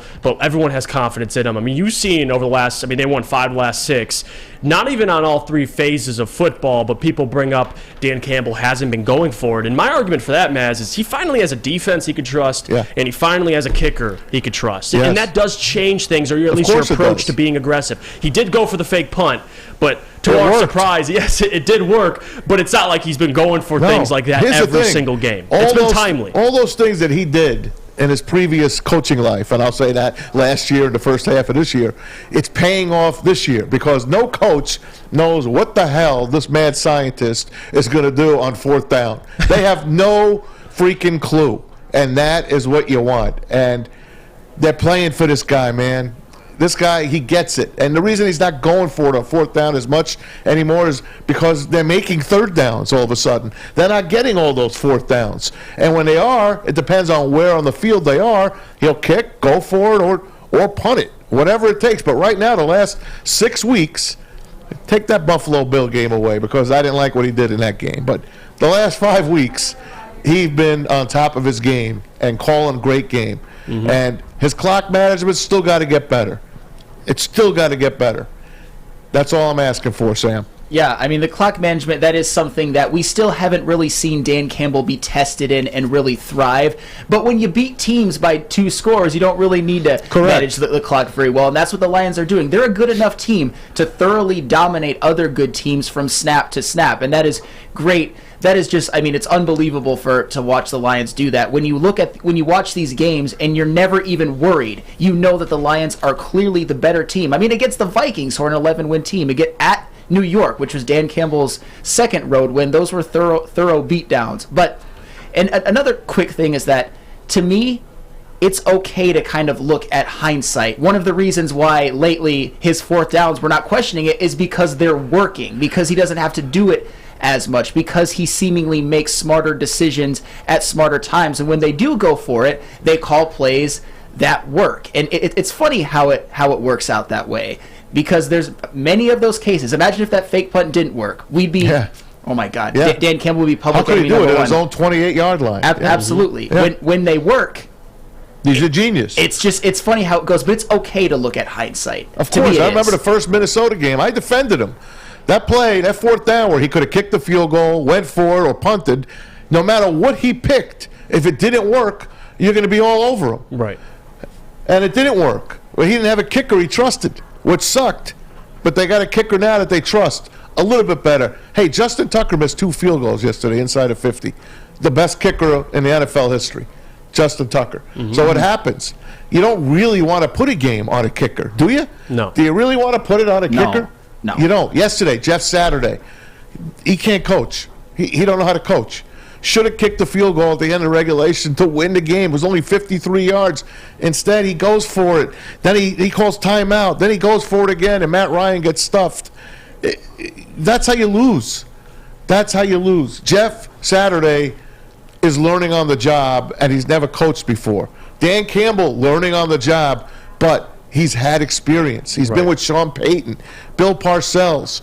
The guy's got a good pedigree, and it's paying off now. Yeah, and one thing one of many things I can give Dan Campbell credit for is how his people skills, and he can read. He's a good people reader. I mean, for example, last year you fire Anthony Lynn, the offense gets better. This year the defense was historically bad, Maz, and the big conversation, at least locally, was, are you going to fire Aaron Glenn? And I wasn't on that train. I love what Aaron Glenn brings, and we understood how young his defense was. Well, he had to get better, otherwise he was going to be fired. And I get that, but the fact that you let go of Aubrey Pleasant, he sticks to his guns. AG's my guy. I have faith in him, and you're seeing it pan out now. Like, again, Dan Campbell has been making the right decisions in terms of his coaching staff and in terms of players, and we talk about the belief he has in Jared Goff. I'm going to play this clip, Chris, if you could. Dan Campbell talking about just his belief in Jared Goff and how it's changed. Yeah, this season. But there was things early, where we were really trying to, we're trying to outscore. We're really trying to push the ball, where there would be times where a little bit you're holding your breath, just, you get the risk, but careful with it. And it bit us a little bit. And for any quarterback, that's a hard spot to be in, because you don't want him to do it, but yet you need to score. That's kind of where we were at. And I don't feel that way. I've lost that feeling. It's been a long time, man. I have complete faith in the guy. Isn't that cool? And think about that for a second, too. I mean, you get Jared Goff with 2 first-round picks from Matthew Stafford. It's almost like he was just an add-on, right? Yeah. You get a quarterback who is your temporary quarterback. Your bridge. Your bridge until you find the guy. But the way Jared Goff's been playing this year, I mean, he's talked about it. I'm playing the best football of my career. He looks confident. He looks poised. He's protected. I mean, you see some of the times he's in the pocket, Maz. He's sitting there chilling. I mean, last week he got out of the pocket. He rolled out a few times. Absolutely. So he's learning. They're coaching him up, because in the beginning of the year he was a statue. He was a sitting duck. He doesn't have great footwork in there, but he's learning. He's getting coached up. The guy can throw the ball. He can't throw the long ball, but he can throw the ball. And he's been to a Super Bowl. He's won playoff games. Yes. And he's getting that team now. That Rams team was a hell of a team. This Lions team is blossoming right before your eyes, and he's part of it.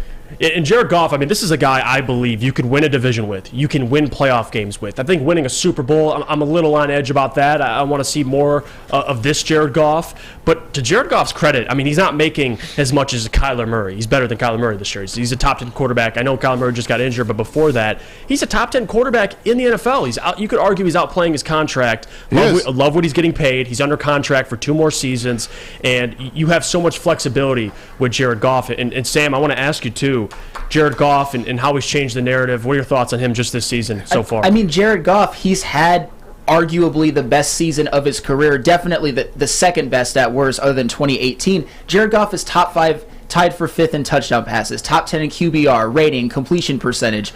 And those numbers alone tell you that he is a borderline elite QB. I'm not going to say that he is, but given the fact that he has a great offensive coordinator, some weapons with Amon-Ra St. Brown and DJ Chark has emerged, an offensive line that can protect him, and a running game which through parts of the year has also played very well. They're kind of building, like what Maz said, a Rams-style offense where you have the roster around him, you have the weapons, you have the personnel, and all Jared Goff has to do is kind of feed the playmakers and allow them to make plays. So with what they're doing this year, Jared Goff he's been one of the strengths of the team. Yes. And the fact that he was just kind of a throw-in with the Matthew Stafford trade, we kind of thought, we'll have this guy for a year or two and then we'll get rid of him. To see him play as well as he has, I mean, he could be the guy moving forward. Here's the kicker, guys. I'm going to throw two teams out at you that are going to go to the playoffs. Baltimore, San Francisco. Do you think they would like to have Jared Goff as their quarterback right now? Yeah, no question. I know Brock Purdy's playing out of his mind. Yeah. But Jared Goff or Brock Purdy right now, Sam? I'm Jared Goff, obviously. Okay. So we answered our own question. And a big thing with Jared has been coaching, right? Good coaching. And that's for obviously most quarterbacks. I mean, our let's be offensive honest coordinator he's a stud. He's man. I get sad thinking about it because I love Ben Johnson. He's not going anywhere. We're going to keep him. If you have to make him an assistant head coach and give him a raise, he ain't going anywhere. He still needs more seasoning. But this guy calls a hell of a game, and you see him in the press conferences. It looks like he's holding like three of a kind in his hand, and the other one is sitting in front of him in the river. It looks like he's got three aces in his hand. It just looks like the cat that swallowed the canary. That's what he looks like. And it's funny, Taylor Decker went on Pardon My Take and talked about Jared Goff and what's been different the last couple of weeks. He talked about it, and as you mentioned it, his pocket presence. He said that's the biggest thing, trusting the guys up front to be able to protect for him. And again, the team's getting healthier, his receivers are back, and you've seen Jared Goff the last couple of weeks. I mean, he's playing exceptional. We're going to go to break. When we come back, we're going to go around, preview some of the games in the NFL. This is the Detroit Lions pregame show on the Woodward Sports Network. It's back. Year 3 of Woodward Sports Stuff-A Studio is here. The past 2 years, we've collected new unwrapped toys and stuffed our studio so we could hardly fit in it. This year, we're doing it even bigger. Join Woodward Sports and our whole family December 19th to the 23rd as we stuff our studio. While you're out shopping or just sitting on your couch ordering presents, make sure you grab one extra and drop it off at our studio, 15 Mile in Woodward in Birmingham. We'll be collecting toys around the clock to make sure every child in Mott's Children's Hospital feels the warmth of the holiday season. It's the time of year to do for others. Help us stuff our studio. Special thanks to all the wonderful elves at Meyer and Guardian Alarm for keeping the toys safe. Stuff-A Studio 2022 with Woodward Sports.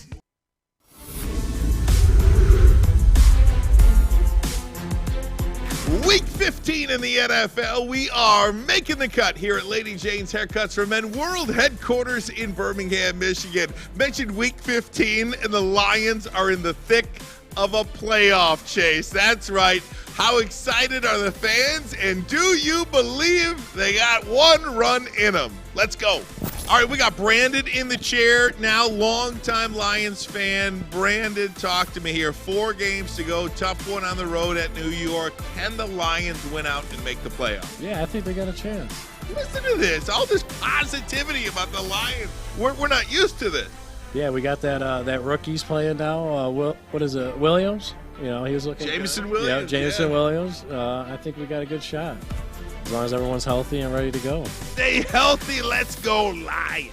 Lifelong Lions fan here, Brad, and daughter Paige. Paige, how are you, sweetheart? Good. Is your dad a big Lions fan? Yeah. Brad, what do you think about these Lions? What a run it's been over the last couple of weeks. Can they keep it going? I love their coach. I think their coach is fantastic. And, yes, I think they can keep it going. They got a good team. The defense came around. Offense was always good. I think they're going to make a playoff push. Look at that playoff push. Paige, how excited would your dad be if the Lions made the playoffs? Really excited. Really excited. You're such a cutie. Then go Lions. We got my main man, Raj, here. Raj, talk about these Lions. A lot of excitement happening around Ford Field. I'm drinking the Kool-Aid. I mean, to me, going to that game on Sunday was some of that same energy that they won big house team games at.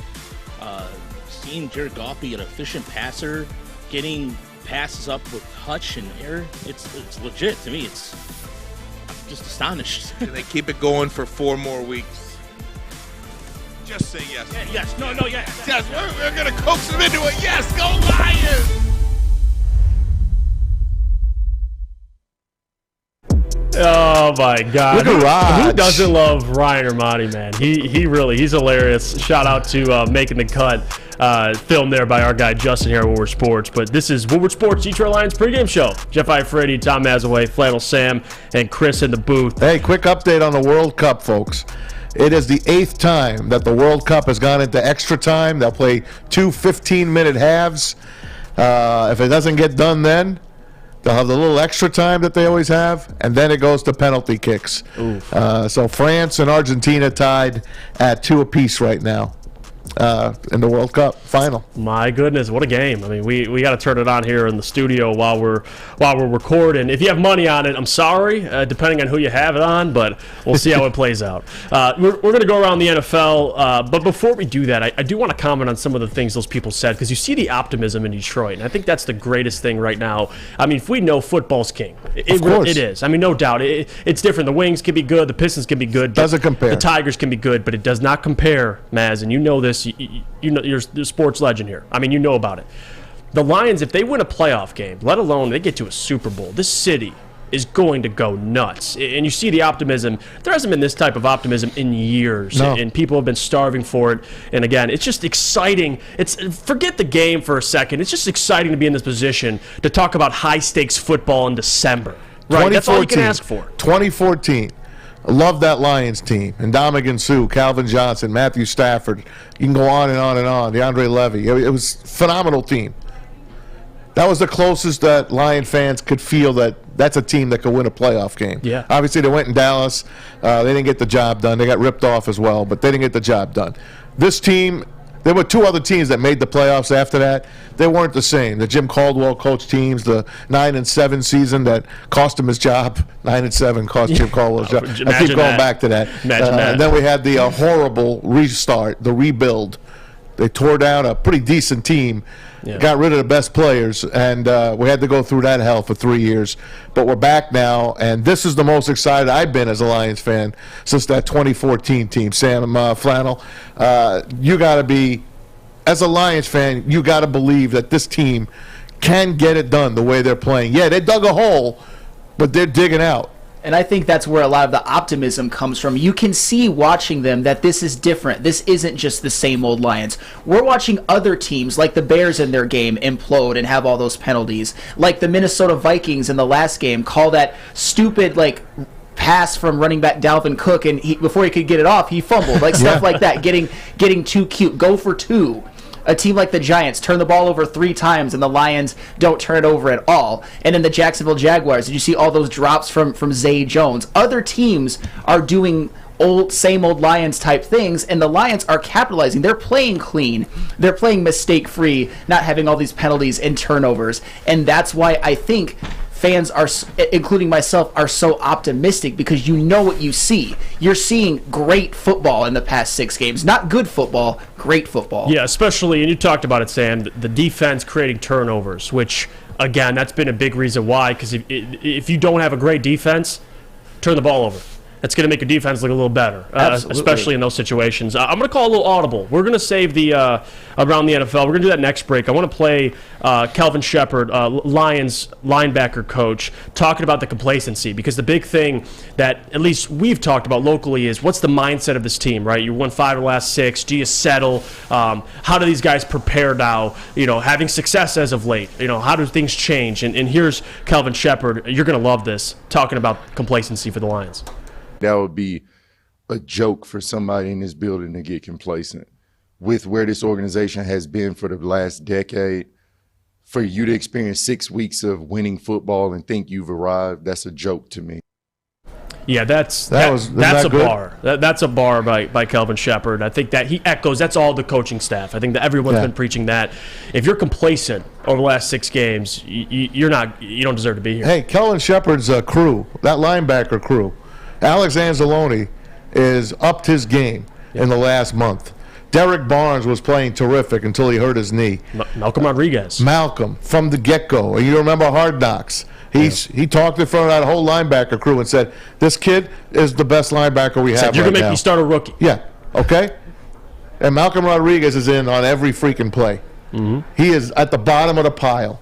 They got an absolute steal with that kid. So Kelvin Shepard has done his job, Sam Flannel. Absolutely. And Alex Anzalone was a guy that I completely had no faith in. I clowned, I mocked, like, how is this guy a starting linebacker?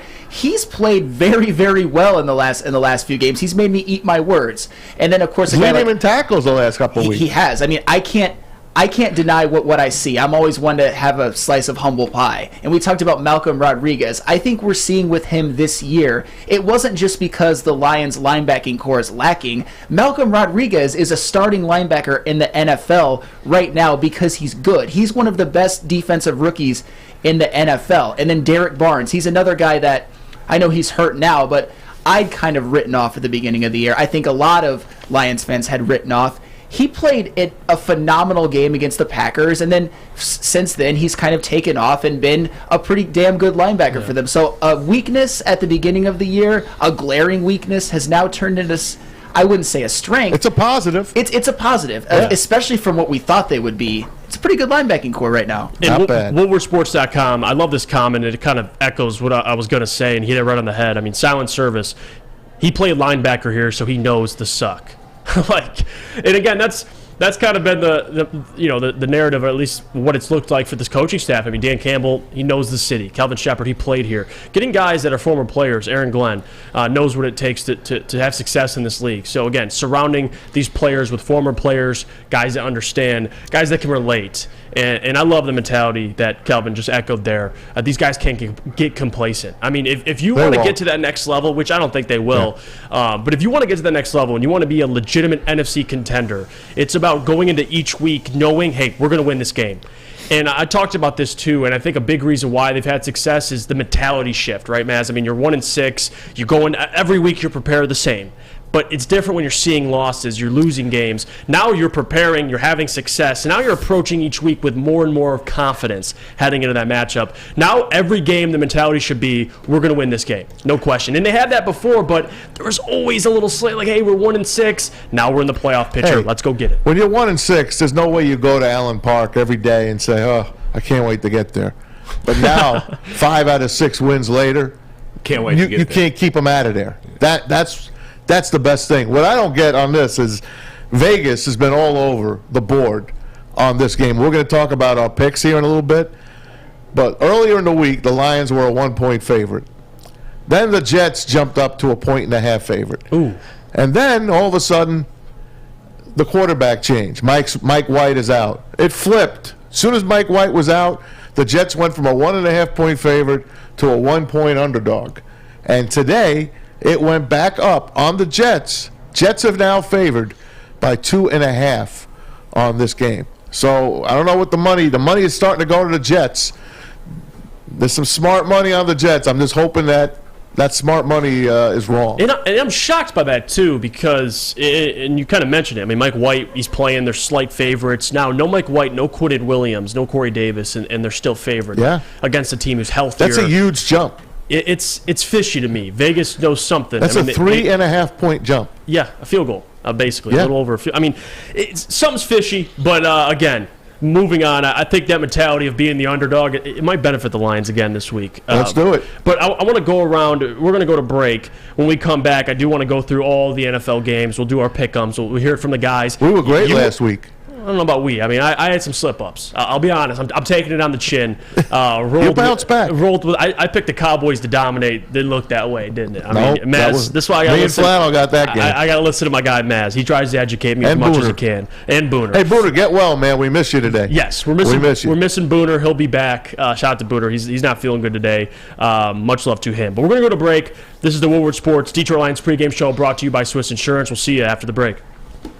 Jeff Okuda and Wicked Awesome Wishes present Hope for the Holidays. Jeff Okuda gives his financial support, time, and love for the city of Detroit with Chad Johnson and his amazing foundation, Wicked Awesome Wishes. Together, Jeff and Chad have been game planning all year long to make this Christmas one to remember for underprivileged children and their families. Special thanks to Lions players Amon-Ra St. Brown, Tracy Walker, Will Harris, and more, along with Lions alumni Lomas Brown and Joyek Bell, and the the awesome people at Lighthouse Coolidge Community Building in Oak Park. Together, we'll make sure every child has new shoes, warm coats, hats, and socks, plus free haircuts to help everyone feel their best. And don't forget Woodward Sports' Braylon Edwards, Ryan Ermanni, and Darren McCarty will be there too. Hope for the holidays from Jeff Okuda and wicked awesome wishes.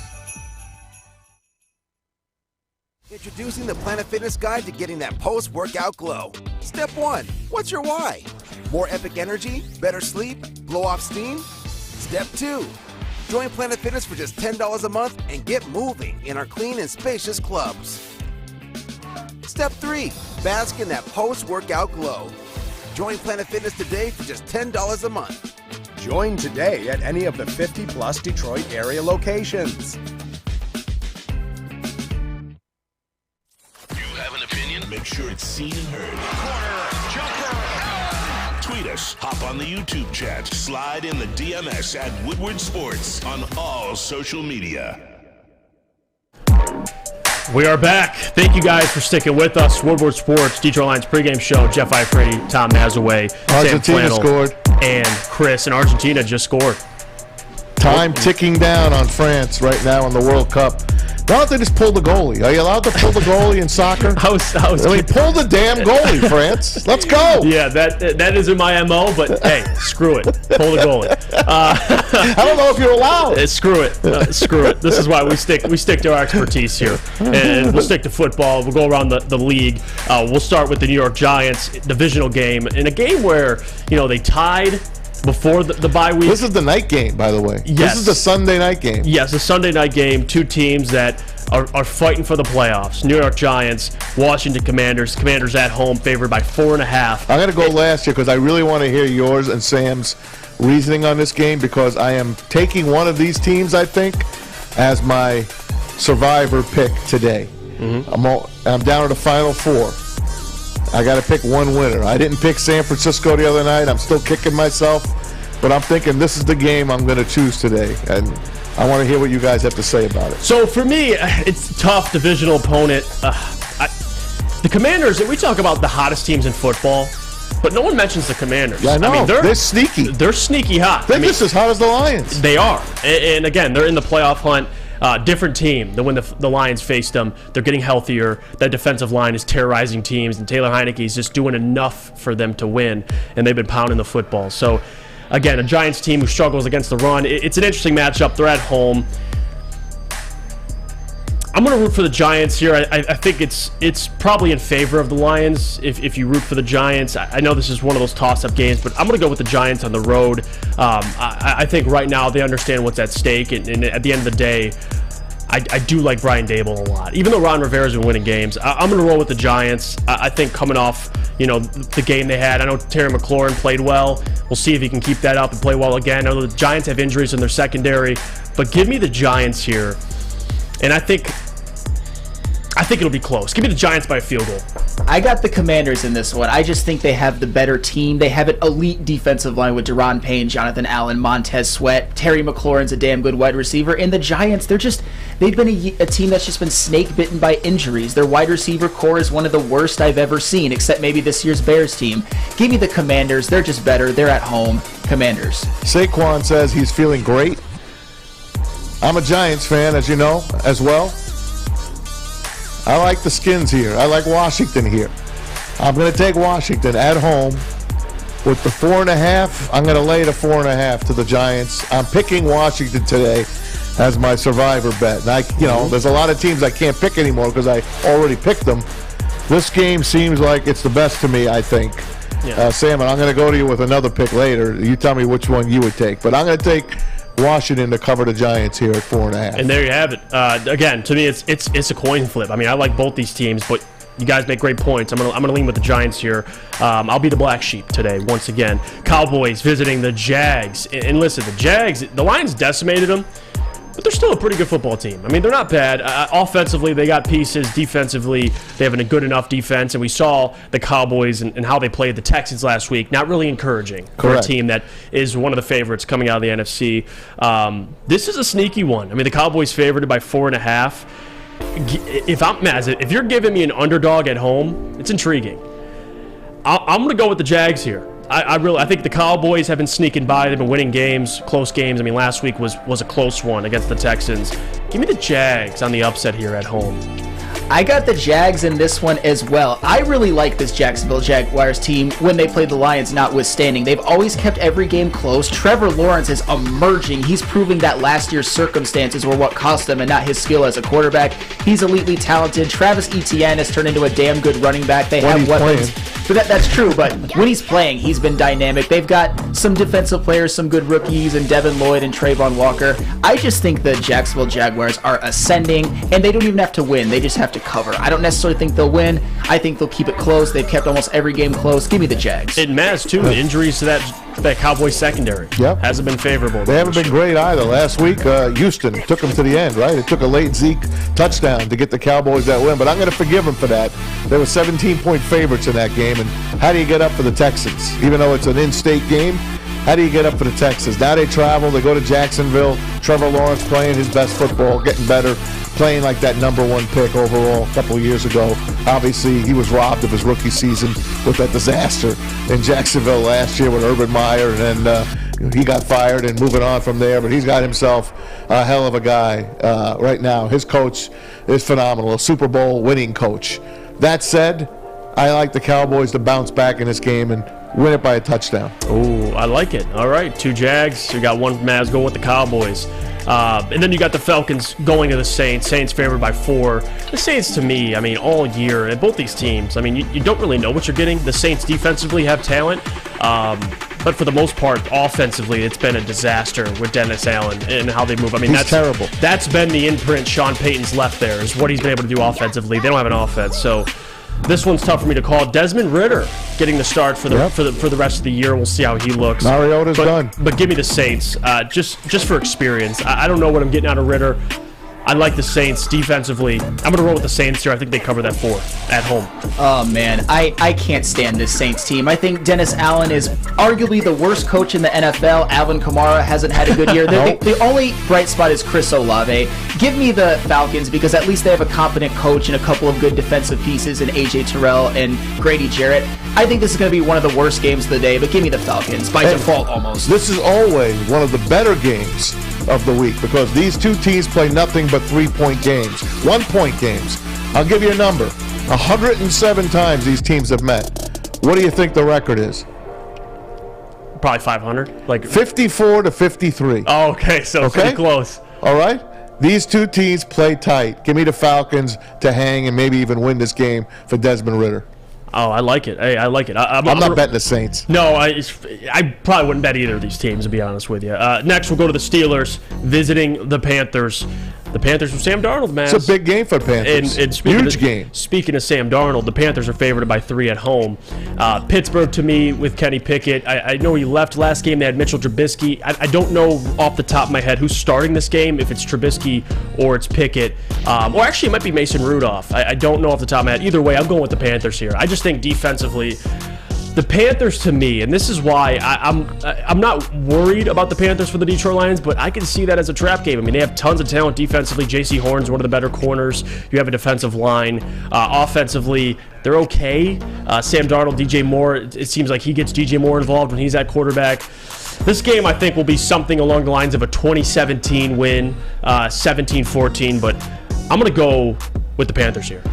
Before we go to Sam, I see the chat. France has scored again on I guess you call it a penalty kick. As time is ticking down in extra time. Oh, the same guy has a hat trick. I can't pronounce his name. Mbappe or something like that. He's got all 3 goals. Number 10 for France. Amazing that this game is probably going to go to penalty kicks. 3-3 in the World Cup. Man, what an exciting game that is. From that, we go to you with the Carolina pick. Oh, yeah, like probably one of the worst games of the day. Exactly. I'm going to go with the Carolina Panthers. Mitch Trubisky is starting, by the way. I think that Brian Burns is going to hound him. I think he's going to pressure Trubisky, and he's going to throw a couple up for grabs, which J.C. Horn will pick off. This Panthers team has actually looked pretty good with Sam Darnold. Their running game, they have DJ Moore, and also their playoff hopes are on the line as well. I could see them going on a bit of a run. Give me the Panthers in this one. What are you feeling, Maz? I got to go with the Panthers. Steve Wilkes has got them playing. They're playing their asses off. Yeah. All right. He's got them thinking we could win the division.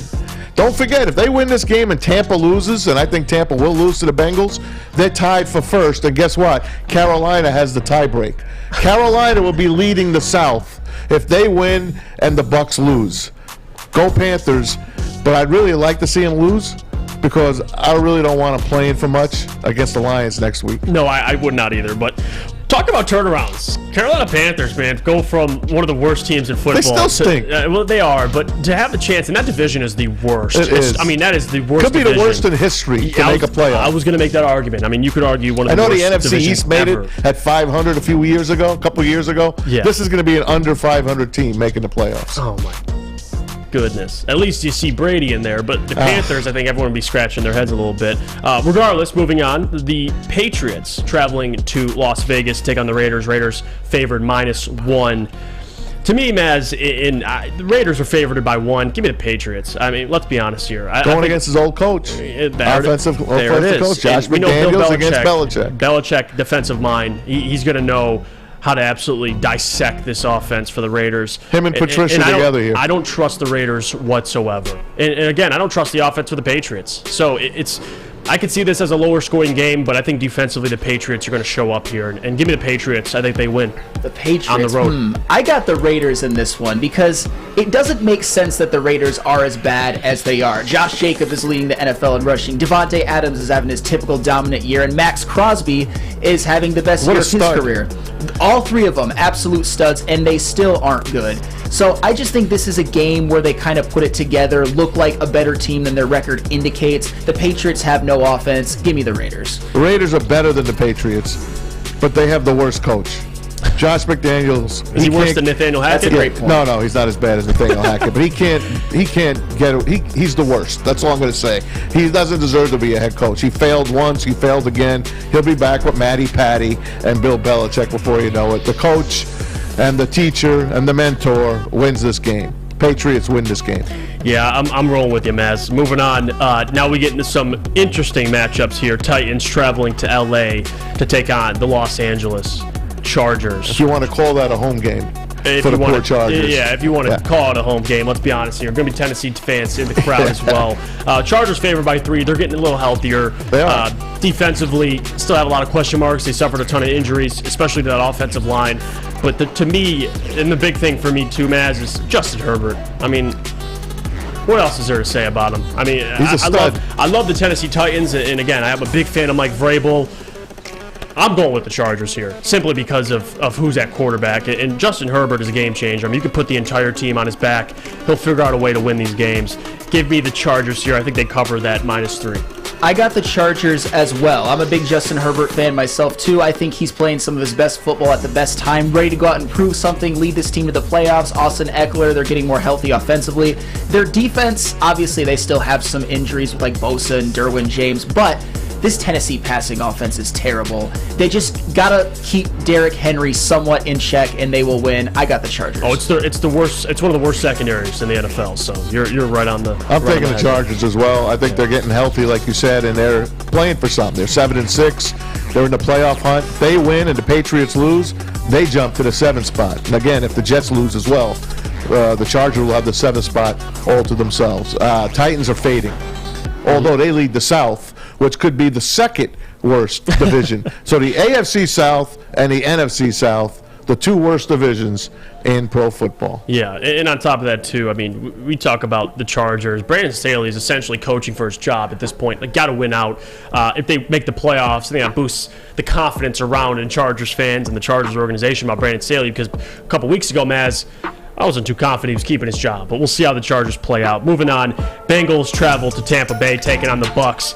Bucs at home, but they're not favored. No, and they shouldn't be. They shouldn't be favored over anybody. No, they can't. No, I completely agree. Bengals favored 3.5. Give me the Bengals here. The Bucs don't give me enough offensively to have confidence in them. The defense is inconsistent. They're the worst team in the NFL running the football. They can't run the football. They make Tom Brady throw the ball 40, 45 times a game. It's not a recipe for success. I think the Bengals are a more complete team, and I got Joe Burrow on the road here. I got confidence in him. Give me the Bengals. I've got the Bengals as well in this one. Usually in this situation, I think that the Bucs will be able to keep it close because of the Brady luck and the defense. But last week, just changed something in me. I think this Bucs team is they're just bad. Their offense is just bad, and the Bengals, they're a Super Bowl contender. They might be one of the favorites in the AFC. Joe Burrow is playing MVP football, got all those great weapons with Chase, Higgins, and Boyd. And on defense, I think they'll be able to get after Tom Brady and his offensive line, which is one of the worst ones he's had in his career. Give me the Bengals. The Bucs actually do suck. This was the other game I was going to choose. I was going to take the Bengals as my bet this week in my survivor pool. But something tells me, the man that made the deal with the devil, Tom Brady, he got embarrassed last week. He's basically been embarrassed a lot this year, but last week was a real low point for Tampa Bay and him. They got slaughtered. I'm afraid to bet against them. Yeah. Remember last week we all took the Bucs? Right. Am I putting too much in it for him, or should I take the Bengals? I mean, the Bengals should roll them. Mm-hmm. The Bengals should absolutely roll them, guys. Should I take the Bengals as my best bet today, or stay with Washington? Tough one, because you're betting against Tom Brady, and as much that's why I'm leaning to Washington. Yeah, especially at home, in a pissed off Tom Brady. Let's be honest with you. But again, the facts are the facts. I mean, they can't run the football, but nonetheless, though, it is Tom Brady. You're absolutely right, Maz. So you never know. I'm going to take the Bengals here to cover. Yeah, I'm with you. I mean, 3.5. But I don't think I'm going to take them in my survivor pool to win. I'm too afraid of. What do you call him again there, Sam? The luckiest of all time. Okay. Oh my. Hey, he is the Brady luck is a thing, and that Buccaneers defense is obviously still good. I just think that the Buccaneers actually are a bad team and a terrible offense. They can't run the football, they can't throw it, and the Bengals are good. They could be a team that wins the Super Bowl. Give the Bengals, obviously, like I said before. Yeah, they could go back again this year. I like the Bengals a lot. I know there's a point in time where people were worried they weren't going to do the playoffs. I'm like, I ain't worried about the Bengals. World Cup going to penalty kicks, going to a shootout. Ooh. A shootout to win the World Cup. This has been one of the best finals ever. Yeah, absolutely. I'm not a huge soccer fan. No, I'm not either. I'm a sports fan. Watching USA this year has got me more intrigued. And Fish, obviously love Fish. He's my guy. He gives me all the details. He's got me interested in some of these sports I didn't watch prior. So shout out to Fish. Moving on. We'll take a break here and come back. We're going to take a break. We got 2 more games to cover, and we're going to give our predictions. Lions taking on the Jets. Why we believe which team will win. Won't spoil it. But before that, I just want to say thank you guys for tuning in. Drop a like on the video. WoodwardSports.com. Check out the merchandise, the articles, everything. I mean, the website has it all if you haven't already. This is the Woodward Sports Detroit Lions pregame show. We'll see you after the break. Make sure you download the Woodward Sports app in the App Store and the Google Play Store today. Take Woodward Sports with you wherever you go and listen live on your phone or mobile device.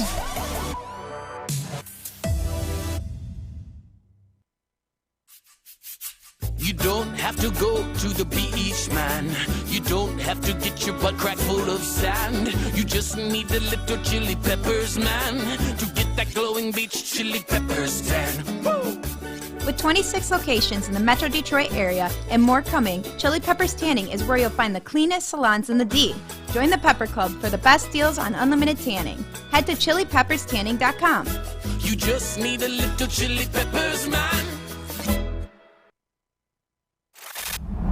Love Woodward Sports? Love wearing clothes? Then you should be wearing Woodward Sports clothes. Check out our full line of merch at woodwardsports.com. Just click on Shop. We have all your favorite designs, like Dan Campbell kneecaps, Beverly Hills Golf, Woodward Golf, and of course, our own logoed out merchandise. Men, women, infants, kids, all love Woodward Sports. Impress your friends. Impress your boss. Impress your dog. Buy Woodward Sports merch today. We're back. Woodward Sports, Detroit Lions pregame show. Who are you rooting for? You rooting for Messi or Mbappe? Sam Flannel and Chris. I honestly, Mbappe. I root for France here. I want to see them knock off Argentina. All right. Well, that's you like the underdog. I do. I see that. It's always Baker Mayfield, Malik Willis. What's up with you and underdog stories, man? I can't help it, man. I love it, man. You always root for the underdog. Started when I was a young kid, and the Jets were a 19-point underdog, and they won the Super Bowl. Oh, that's how it started. Come on, man. That's how it started. Man, I can only imagine winning a Super Bowl. Moving on, we got 2 more games to cover. Then we're gonna get to the Jets facing the Lions here. Chiefs traveling to Houston to take on the Texans. They're 14-point favorites. As much as I do think, I mean, that's huge, but again, for a Texans team that does play up to their competition at times, I mean, they play hard. At the same time, it is the Chiefs, and they're one of the most explosive offenses, even without Tyreek Hill. They got Patrick Mahomes, the best quarterback, unquestioned, in the NFL, in my opinion. Give me the Chiefs. I think they cover this game. I know they're going to the Texans. I know they're big underdogs. But this is a game, to me, Maz, that could start out 24-0. Like, this is one of those games that they can get hot early. That happened last week, and the Chiefs barely hung on to win that game, They did, but I think they cover the 14. I don't know. Give me the Chiefs here to win, but I do think they cover the 14. It's a big spread, but I'm rolling with the Chiefs here. Yeah, I have the Chiefs as well. I mean, I could see them getting up to a big lead like they had last week, but for this, I think Patrick Mahomes was shooken a little bit because as much as I love him, he almost single-handedly threw the game for them last week by being careless when he thought they had the game in hand. I think he's going to clean it up a little bit today, and they don't take the Houston Texans, who they're much better than, lightly. I think they win this game by 20-30. What's our friend Booner always say? Take that double-digit underdog. Games are close. They're 9 points or less. Give me 14 points and the Texans. I think they hang with the Chiefs and lose by 10. No, I could definitely I could see that happening as well. I got faith in the Chiefs home to bounce back. And, yeah, they're at home as well. The Chiefs are traveling on the road. Moving on, the Cardinals traveling to the Broncos. How bad is this game? I don't know a single person who's going to be tuning into this game. How bad is this game?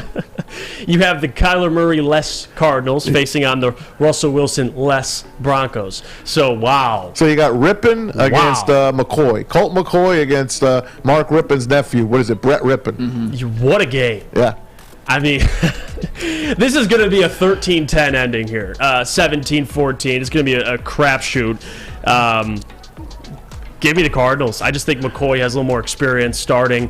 They have the better offense, and at the same time, I don't trust Nathaniel Hackett at all. I don't trust him at all. So give me the Cardinals here. I don't trust Cliff Kingsbury as well, but he's going to be canned. But give me Colt McCoy. I have a little more faith. I can't believe I'm saying that. Sam Flannel, help me out here. Give me the Cardinals to win this game. I got the Broncos to win because they're home and they have a good defense. But if you watch this game, you're a psychopath. It's going to be one of the worst NFL games we've ever seen. But Broncos almost by default. I took the Broncos defense this week, and I'm playing them on my fantasy team. So I got the Broncos to win it 9-6 in overtime. Broncos got to win this game. They're home. This is their playoff game. 9-6 overtime. And there you have it. Wow. If that happens, Mez, I would not be surprised. We're going to move on. I want to get your guys' game predictions because right now on the television we have NFL Network on, and 4 out of the 5 people picking the game pick the Lions. I mean, this is at least the national. I don't like that. The national love is there. At the same time, as a Lions fan, Maz, you get a little skeptical. It's almost like you got too much belief in you. I don't like it. Last week they all picked against them. They all had the Vikings. There you go. But I'll start with you, Sam Flannel, and then we'll go to Maz, and I'll go last. Detroit Lions, New York Jets, big game, playoff implications. Who you rolling with? I got the Lions in this one, and to me, it's very easy. The Jets are missing Quinnen Williams. That is a huge loss. He is their best overall player. I think it's going to be easier now for the Lions to run the football against them. Jared Goff is going to have more time to throw because the offensive line isn't going to have to face this disruptor in the middle and Quinnen Williams. And to me, we talk about this game as sort of strength on strength. I see it as like weakness on weakness. The Lions defense as a whole this season still has not been very good, but in the last 6 games they've played better. They've only allowed 20 points per game, and they're getting healthier. And the Jets offense is decimated. Mike White out. Zach Wilson's playing. Breece Hall, who if he were still playing right now, he'd be a huge factor. He's out. And Corey Davis is out. So to me, this should be a game that the Lions win fairly comfortably. I say 24-13 Lions. I like where you're going. I think it's going to be a lot closer than that. And I'm at first I thought this game was going to go to OT. I picked overtime on Friday. I changed it today. I got Lions 24, Jets 20. I don't think the Jets offense has enough firepower to beat this Lions offense. Let's face it, Lions offense is averaging just under 30 points a game in their last 7 weeks. So putting 24 up against the Jets, I think, would be a fair estimation here. They're playing in the wind. It swirls at MetLife Stadium. It's not an easy game. They did throttle the Giants. They took it to them right from the get-go. If they could do that and get out to a lead, I think they could do the same to the Jets. I'm picking a closer game. I'm picking a Jets to hang in there. Lions win it 24-20. By the way, Argentina is looking pretty good. They are up 3-1 in the shootout, and France has missed 2 shots. So they got to make their next 2 shots or they're out. And there you have it. Looks like Argentina is going to win the World Cup. Adam Baydoun holding on at home. Happy. Shout out to Adam, by the way. I'd love to see him and how he's feeling watching this game. But don't you want to see him explode instead? At the same time, yeah. Selfishly, I do. So either way, I'm cool with it, man. Adam's my guy. For me personally, again, you know what? I got to stand up here because, listen, there's a lot on the line here. All right, listen. Lions fans, Lions organization, this game is the biggest game, in my opinion, of the entire year. Your entire season is potentially on the line, and you're facing a Jets team who, in their own right, has been good. Defensively, they've been great. But this is a team that both the Lions and the Jets are on similar paths, right? 2 teams that, like Sam mentioned earlier, 4 games for the Jets, 3 games for the Lions. The Lions are one of the hottest teams in football. You're getting the recognition nationally. That doesn't matter. You can't get complacent. Treat this game like it's a playoff game. Zach Wilson, I don't care who's starting at quarterback. You treat them like it's Aaron Rodgers or Tom Brady. This defense needs to create turnovers. They got to come to play like they have been, and shutting down the run is going to be an integral part of the reason why the Lions win. And I'm saying this right now, Detroit Lions fans, I cannot, and I know it's on the road, I can only imagine what this environment would be like if it was at Ford Field, but this is a huge test. 3 out of the 4 games are on the road. This is the first one. This is the hardest opponent you have for the rest of the season. Go take care of business. This is a big test for Dan Campbell, for Jared Goff. You're going to find out a lot about this team and how they respond to adversity. I cannot wait. I'm rolling with you, Maz. Give me the Lions to win 24-20. I think it's a low-scoring game, but I think the offense of the Lions, the strong suit of the team, is going to come to play. All 3 of us got them, man. Give me the Lions to win this game. Everything's on the line. Go get it. Go get it. Argentina won the World Cup. Argentina, congratulations. Congratulations to Adam Baydoun. There you have it. Adam Baydoun, he is smiling for the first time in a long time. No, I'm just joking. He's at home happy. What a game. World Cup. You got NFL yesterday, today. Lions playing a huge game. Can't wait, Maz. Isn't that great? The final last night, that Bills game in the 4th quarter, playing in the snow. The Dolphins playing with their short sleeves from Miami. They were gallant last night. Couldn't get it done. Bills get it done late. 2 seconds to go. Tyler Bass kicks the 30-yard field goal, and the Bills are in the playoffs again for the 4th straight year. Hell of a game in that early game, that Viking game. The greatest incredible comeback in NFL history, down 33-0 to the Colts. Thank you, Jeff Saturday. 39-36. Vikings win it in overtime, and Cleveland just throttled the Ravens. Ravens need a quarterback. They need Lamar Jackson in the worst way. 13-3. The new Browns beat the old Browns. They beat the Ravens 13-3. Lamar Jackson, and people had, I can't believe that was even a conversation. Tyler Huntley, everyone's getting excited. No, Lamar Jackson's your guy. Pay the man. Anyway, moving on. Thank you guys for sticking with us. The Detroit Lions pregame show. Thank you, Sam. Thank you, Tom. Thank Good luck, Chris. Lions. Chris's birthday, by the way. Happy birthday, Shout out CP. to Chris, taking the time to help the boys Thank out. you, bud. Thank you to everybody who stayed in it, watched throughout the entirety of the show. Go enjoy the Lions game. Go Lions. This is the Woodward Sports Detroit Lions pregame show brought to you by Swiss Insurance. Let's go Lions. You have an opinion? Make sure it's seen and heard. Tweet us, hop on the YouTube chat, slide in the DMS at Woodward Sports on all social media.